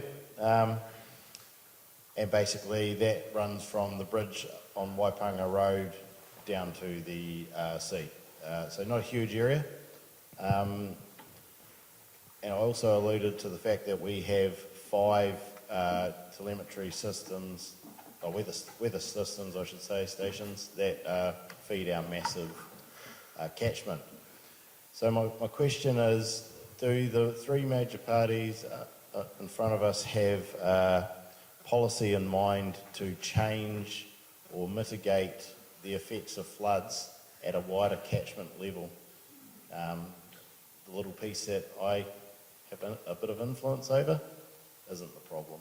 It's what's happening up in the hills. Doesn't matter if it rains in Napier, but it does when it's up in the hills. Who'd like to take that? Katie? No? You're just getting comfortable. Yeah? Look, I'm alluding to what you're saying would be by way of water storage, potentially. Okay, well, because that's no, but that's something that can be done, and it's something that we have looked very heavily at and talked to a lot of people and listened to a lot of people. So we had Christopher Luxon out quite quickly afterwards, and multiple times since we've been up into the hills, not just down in the flats, talking to farmers and what they saw, because of course it came down the rivers earlier up in the hills.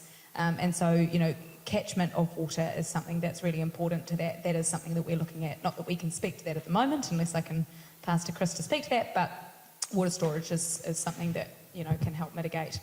And I think also just to speak to the what was washed down, which doesn't make a huge amount of help in terms of blockages and damming, and then what happened to our bridges in other parts of the region as well. So just speak to that part first. Thanks, Katie. One of the current biggest risks is the way that the Natural and Built Environments Bill, the replacement for the RMA, will basically make all water use renewable every 10 years. Nobody's going to invest in anything that takes more than 10 years to pay off, if that's your regulatory certainty. And that will be a real problem. This is not going to make things better, but it will make things worse. If any kind of investment in water management has a 10-year time horizon. So that's something that needs to actually be changed. It's one of the numerous things that we're campaigning to change. And then you've got to go further and actually make things better. And that involves resource management reforms that allow people a much clearer pathway to water storage is important, but not only water storage, rechanneling irrigation schemes in order that you can reduce those peak flows further upstream. And then, is there then a role for government to be planning across a whole catchment area to not just enable but require people to manage the risks that come from their activities upstream? Yes, in our view, resource management reform should be focused on the rights of property owners, giving you the right to do and develop up to the point that you harm others' property. And I think this is a classic example of some of the land use change further upstream has certainly had an effect on property further downstream.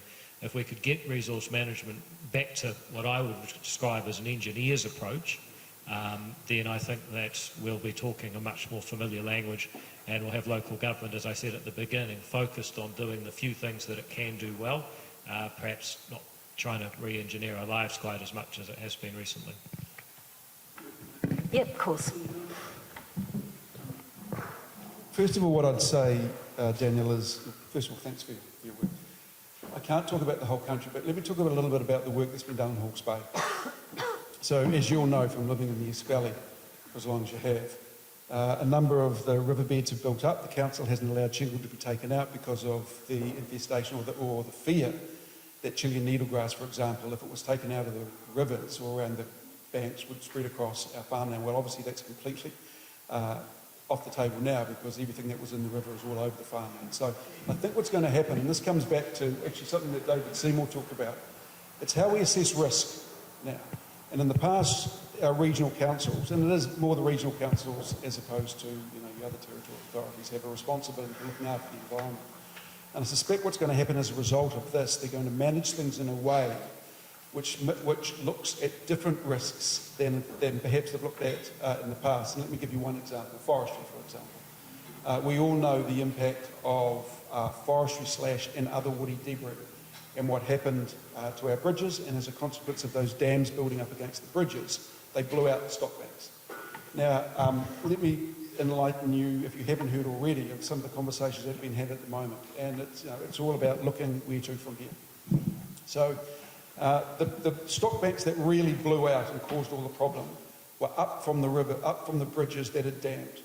Now, when this first happened, the regional council came out and said this is going to cost us 600 to 700 million to build back the stock banks to a level that will provide a level of integrity. And this is back to your original comment when you're on stage and said, what's the point in building back how we did before? Nothing's going to change. Well, when I first heard that figure, I said, that's ridiculous, that'll never happen because it's too expensive. But then I realised that if we didn't build back, then no bank is going to lend to any horticulturalists to allow them to develop land. But then other conversations started to be had and said, okay, well, what happens if we build slightly more expensive bridges but have wider spans, that it doesn't matter if this woody debris comes down, because a lot of it around the Dartmoor Valley, for example, wasn't forestry / it was 40 years of catchment planning, but it still blocked the bridges, it still caused dams, it still blew out the stock banks. But if it could get through those bridges with much a wider span, then we may again mitigate the risk of the bridges damming, bridges blowing out, and stock banks blowing out. The other thing they're looking at is, halfway between Napier and Hastings is that big Chester Hope station. They're looking at that, and there's about 500 hectares there, and saying, okay, what if we use that as a spillway? And we put special gates in place so the stock banks wouldn't have to be as high as they are in the first initial, $600-700 million estimation. We'd build that as a floodway, and so you could actually open the stock banks at a certain point. It would all flood that whole land, and then it would go out around Awatoto. So there are a number of conversations being had by guys that are far more intelligent than me, which most people know. But how do we actually get that cost down, but still provide a level of integrity that allows banks to lend to businesses that need money to be able to build back in a way that we can get this fertile land and this province back to where it should be and how it could be. There are some areas that this just won't be able to happen.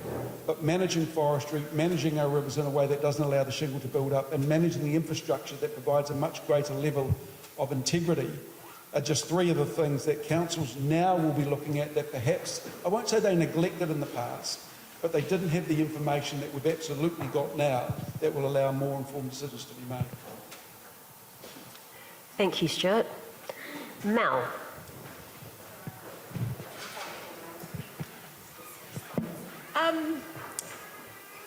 As we've alluded to before, our communities are in limbo. They're waiting on decisions from government, council, whatever, to take their categories to from preliminary or whatever, to make them set in those things and what that means for our people, whether it's a 2A or whether it means a 3, and what their buyout and stuff is going to be. I'm also very aware that there is an election, and that is really concerning for me, for our community. If things are not sorted out before election, what happens to these people? Does it take longer? Are we going to have certainty that these people will be able to move on before the election?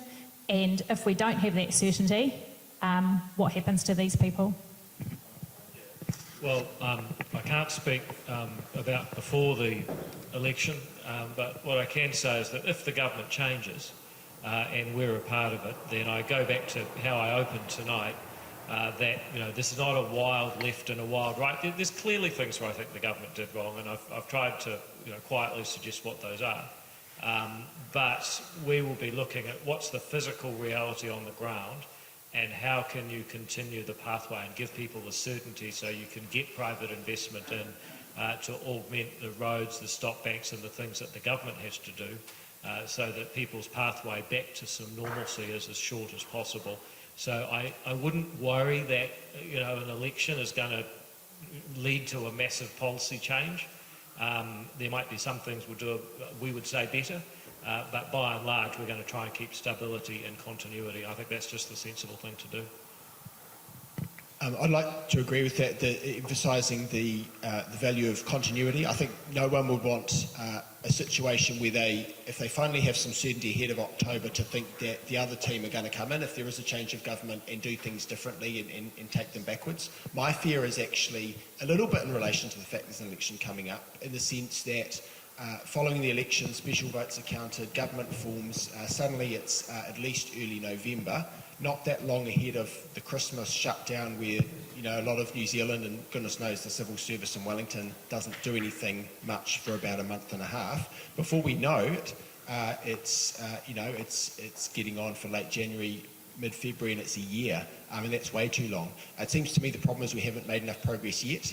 I'm going to make a prediction now that I really, really hope is wrong, which is I don't think there's going to be a single buyout across New Zealand in relation to a single Category 3 home before the election.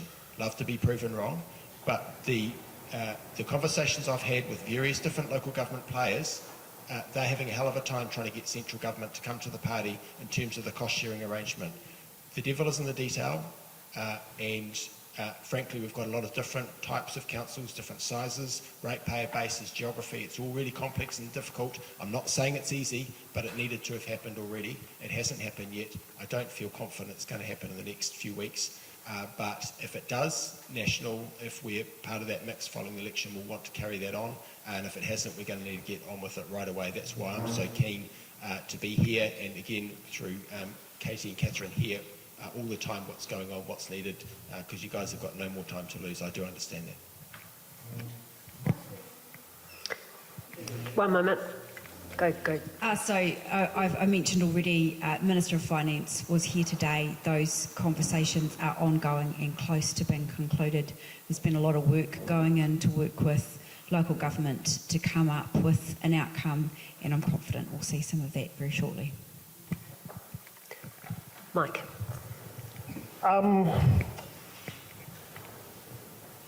We're from the Lower Esk Valley. We had a business, a home, orchard, fleet of trucks. Everything's gone. Everything's gone. And pretty much from the day of the 14th of February to now, we've been kept afloat by the community, who has not helped us in any way, shape or form is central government or local government. We're running out of savings. There's no accommodation support. We've lost our livelihoods. We can't talk to MSD because with business owners, they don't understand the concept of mortgage and rent. We've been lucky that we found a rental property that we can afford-ish. We don't have to sleep in a crematorium. I've got too many questions, but the one question that keeps popping up now is around the MB Business Recovery Grant. When we applied, and David's been to our property, he's seen it. When we applied, we were told outright, sorry, you're not amongst the most severely impacted, and which led to the question, well, who is more severely impacted? There's nothing there. We appealed, we got 15,000, and we were obviously very, very upset about that. But then we zoomed out, and we've done a lot of cross-referencing of all the data that was supplied on the Hawke's Bay Chamber's website. We found 92% of the grants by dollar value has gone to businesses that have had dry feed all along. We have found that not a single Eskdale business had received the $40,000 grant they applied for.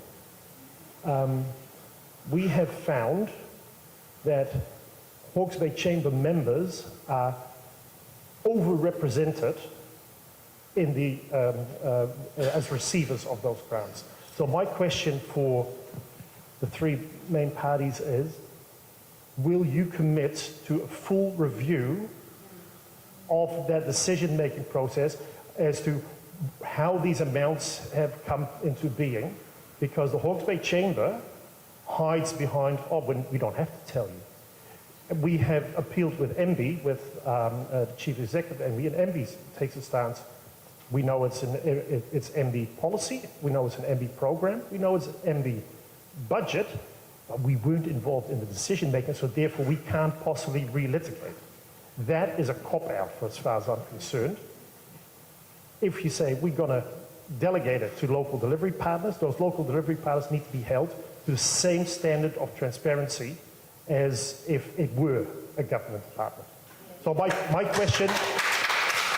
question, will you commit to a review or an inquiry as to how $8 million was given back and Esk Valley businesses were not given the support they needed?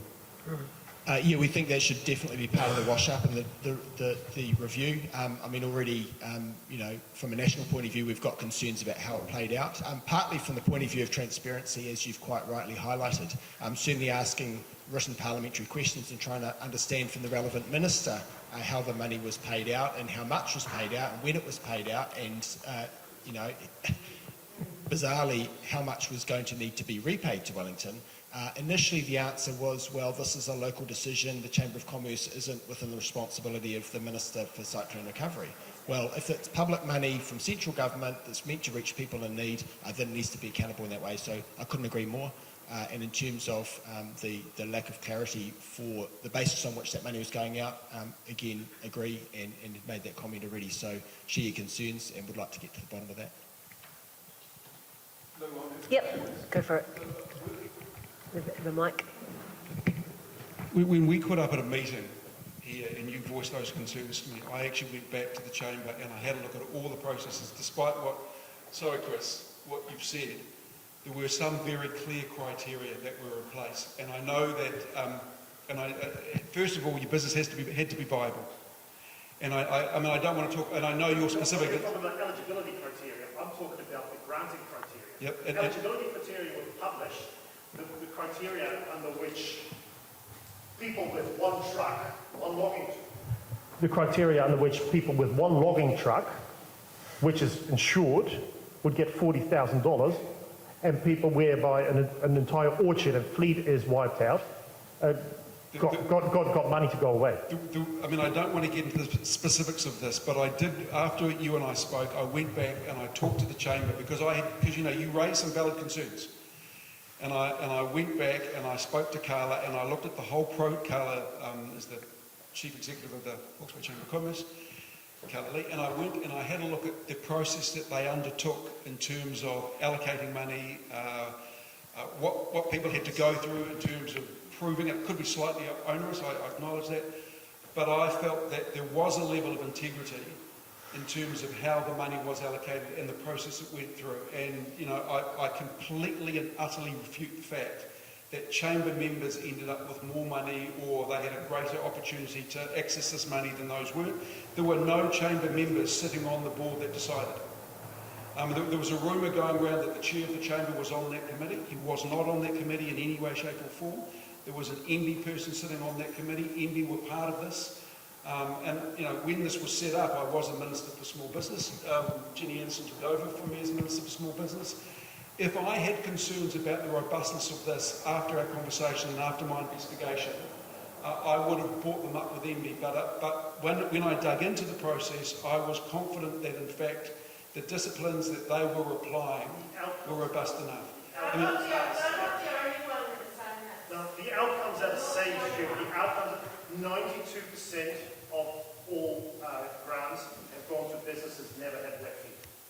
So if that's the viability criteria, then basically just say to businesses who got hammered, sorry, you're on your own. We're not going to help you. We're not going to support you through this. Because you know what? No one else has supported us through this. So we're on the verge of bankruptcy. And there were moments whereby MB could have helped, whereby MPI could have helped, whereby MSD could have helped. And no one, listen, no one did. No one did. We had the aftermath of this whole thing is so much worse than the actual flood. We had savings. Those savings could have, should have, would have helped us start into this next phase of life. The savings are gone. We are so screwed. And you could say, oh, we have policies. The policies clearly have holes in them. Well, look, I will acknowledge, don't get me wrong, I'm not saying, and Ginny admitted this herself, that in hindsight we wouldn't have done things slightly better. And I came out to the police meeting at East Dale School and admitted that we could have done things better. The review put in place, led by Sir Jerry Matapalai, may show that things were done better. But all I'm saying at this point in time, and I'm not, please don't think I'm contesting how rough things are for you, because I'm not in any way, shape or form. But in terms of the money that the Chamber was tasked with getting out to businesses, I had a look at the integrity of the process and I was satisfied with the integrity of the process. Let them then publish how they make those decisions, because they've been completely obscured. They've refused to share how they came to those granting of those allocation decisions, and they just hid it. And when asked and when tested, they'll just refuse to answer. Well, let me say one thing. I will ask Carla, and I'll speak with Ginny, who has ministerial responsibility for small business, to see if there's some way we can either publish them or sit down with you and go through the whole process. Publish them. We've got 8, 9 businesses in SPL who are all hammered, and when we needed a leg up from central government basically said, you're not as important as a thing in town. So that is not good enough. Yep, no, that's okay. Thank you. Thanks, Joe. Yep. Do you want to? I'm still wanting the answer. Yeah, sorry. So look, I think what's happening here is you're probably both right. Stu is right that there's a process in place and it's been robust and they did their bit designing it. I think you are almost certainly right, Mike, that when you look at the outcomes, there'll be a bunch of people over here highly deserving that didn't get money and a bunch of people over here that if you just look at them, you might have said, well, I'm not quite sure why they ended up being a bigger priority. As the result, that doesn't mean the process was wrong, but one person's talking about the result, the other's talking about the process. If I could say, you know, having visited you there, Mike, I think, you know, there's $8 million wasn't going to solve the problems. There is an injustice, but I think the real issue for you and others nearby is getting the investment and more importantly the certainty in what sort of infrastructure and flood protection and control is going to be put in place so you can actually make some decisions rather than bleeding your savings waiting to get categorised. I think that is probably actually, I'm not saying that you're wrong to be concerned about this. I'm not saying that we shouldn't review the outcomes and the process of these schemes. I'm not saying that the, when a quasi-government organisation like a chamber, acts as an extension of government, that, it's government money, they should have the same accountability. I remember having that argument over charter schools, for example. However, I also think that there's a bigger picture here, which is that it's about what is that pathway to certainty? How short is it? How quick is it?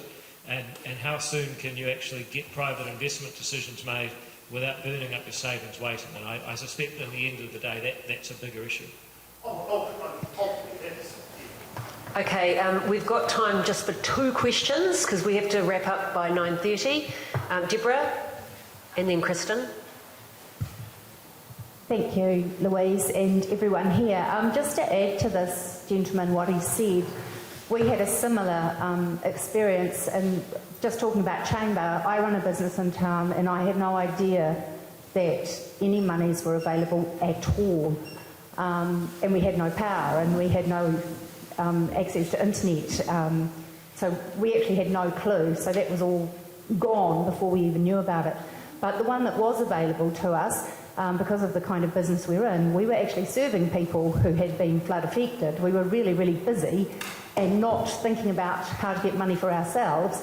So when I finally had a breather to make the application to MB for the farming grant, I got a really blunt email back that just said, sorry, you're too late. So the question I'm asking is, for some of those circumstances and criteria which we met, well, just because a date passed doesn't mean that our farm isn't destroyed. So is it possible that where you had a set of criteria and eligibility, it would have been much nicer instead of just being told, oh, you're too late, that you go back and... Because the bit I'm not understanding is, are we all eligible or are we not all eligible? Because it definitely feels like just because you were in the thick of other things, you shouldn't miss out on what every other taxpayer received. Can I go back to, this gentleman asked what have we learned? And I think one thing we can all take away from that, whoever ends up being in government or managing something like this in the future, is that there is in government you always want deadlines, you always want clear accountability, by this time this will happen or else, and it's not a free-for-all forever. On the other hand, as I said earlier about risk being different in these circumstances, it seems wrong in hindsight to put deadlines on people who are dealing with a disaster and may not, for example, have a phone.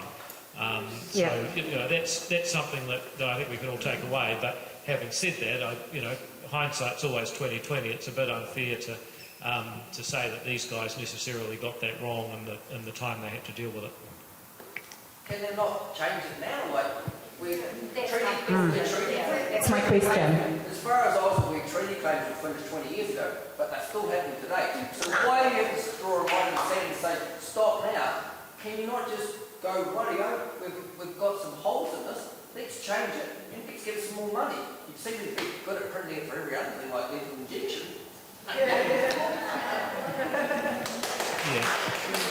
I mean, it's difficult to know the extent to which we can turn back time. I certainly would have thought in the wake of a disaster that it would be within the wit of government to say that there might be people who can't make an application in time in relation to the various circumstances that would cause them to need to make that application. But, it is a balancing act, so I take on board the points David's made, but certainly, obviously, that's an unfair and unreasonable situation for you, so that should be something we look at. Hundreds, probably. Yep. Yeah, no doubt. Thank you. Did anybody else want to answer the question regarding why can't we change it now? So when we first, so Stuart spoke and I spoke about whether you do a top-down or a locally led, and so the benefits of doing a top-down is that the government can control and set the settings and apply it evenly. The problem with that is it disempowers communities. The flip side is, the downside, and I've said right from the start, things could have been done better, and this is clearly one of those, that money was provided to local chambers to disperse, right?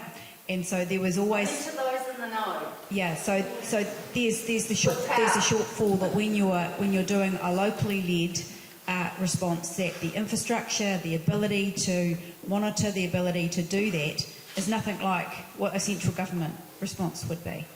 So I'm really sorry to hear of your circumstances, but a set amount of money was provided in a couple of tranches to enable that support, and the view was that we wanted to do that differently from Christchurch. I vote for a third tranche. Can I just say, I think it's a little bit of a misnomer to talk about locally led responses providing empowerment. I think a lot of people feel disempowered from the fact that they haven't received what they need, they don't know what's going on, and central or local comes to the same thing from where they're sitting. So I actually don't think that's good enough. And I think if we're going to rewrite history in relation to Christchurch and say, well, you know, it took a while or it was top down, the reality is it was 4 months that people who had homes, you know, the ground beneath their very feet was still moving, and it was 4 months before we had red zone decisions that led to buyouts there, led by central government.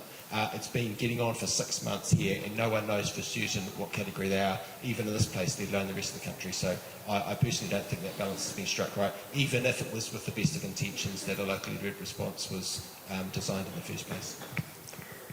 Okay, Kristen, do you still want to answer, or has it been answered? Oh, hi. Actually, I'm going to revisit a question from earlier, and it's about the Defence Force being here for clean-up. Comments being made that there's going to be a review. I'm just going to read out briefly an email that I sent on the 2nd of May to Andrew Little, Miss Faitidi, who was the local cyclone recovery minister at the time, and Grant Robertson, who was the overall cyclone recovery minister. And this was not by any means the only email I have sent about the Defence Force being here to help with clean-up. As a follow-up to my emails on March 30th and April 6th, I would like to inquire again about practical hands-on assistance that can be offered by the government to cyclone-impacted communities who are battling the most enormous and soul-destroying task of their lives. Why do we not have the armed forces here assisting with this? I'm not asking on my own behalf, as my property is unaffected, but I implore you, on behalf of my community, to seriously consider this. I've asked this question already tonight. It hasn't been answered. And that's why I'm reading that email out. It's not the first I've heard of this. Did anyone want to respond, or we... Oh, just in relation to the comments made before, you make a good point about the ongoing, or the possibility of ongoing NZDF work, so that's something I'm certainly happy to go away and ask the question of, but I don't know what that decision-making looks like at the moment. But you make a good point, as did others who raised the same question earlier. Okay, thank you. Thank you very much. We're going to close now, because we're right on time. So just in closing, it is no coincidence, actually, that this meeting has been timed to be close to the election. You've all seen the failings, you've now heard the flaws, and the utter pain and anguish, all at the sacrifice of our communities. Some of those sacrifices are unimaginable, and you know what I mean. We've had our communities intend to push with an agenda for the good people of New Zealand, and our cyclone-affected people think wisely how you want to vote, because it is us, the VIPs, who give these people their jobs, and we need to make them accountable. I don't think I heard any promises tonight, but what we heard tonight. Remember, this event was not only about the security beyond Cyclone Gabrielle, but also about the urgent need to clean up the mess we've inherited and to help a community left to survive the aftermath of this disaster. A disaster that was caused by Mother Nature, but also by those in powerful positions that should have done better. Hashtag, we are still here. So I just want to say thank you so much to the panel. Thank you for coming. I know the crowd is not as what we thought, but it is being taped by Hawke's Bay app Ben Furman, who I also want to thank. He's been here right from the start, making sure that communities are getting access to what they're hearing tonight. They might not be here in person, but they will be here via all the other media channels. So thank you, Ben. You've been amazing throughout the whole thing. But a huge thank you to Kristen Spears. This was a joint effort. So both Kristen and I have been working on the looting problem and obviously coming into wanting to see what's going to happen in the future. Because I don't think we've learnt anything from the past, I have to be honest. If we had, we would have learnt from Christchurch, because it might not be the same disaster, but it is a disaster and people are still being failed. Good luck, guys, for the election. All the very best for it. I'm going to be in France at the World Cup. But I will be watching and I will vote before I go. So all the very best. Thank you so much, our VIPs, for coming out. And I'm sure some of you guys might be staying if you want to ask anything specific. Good night. Thank you.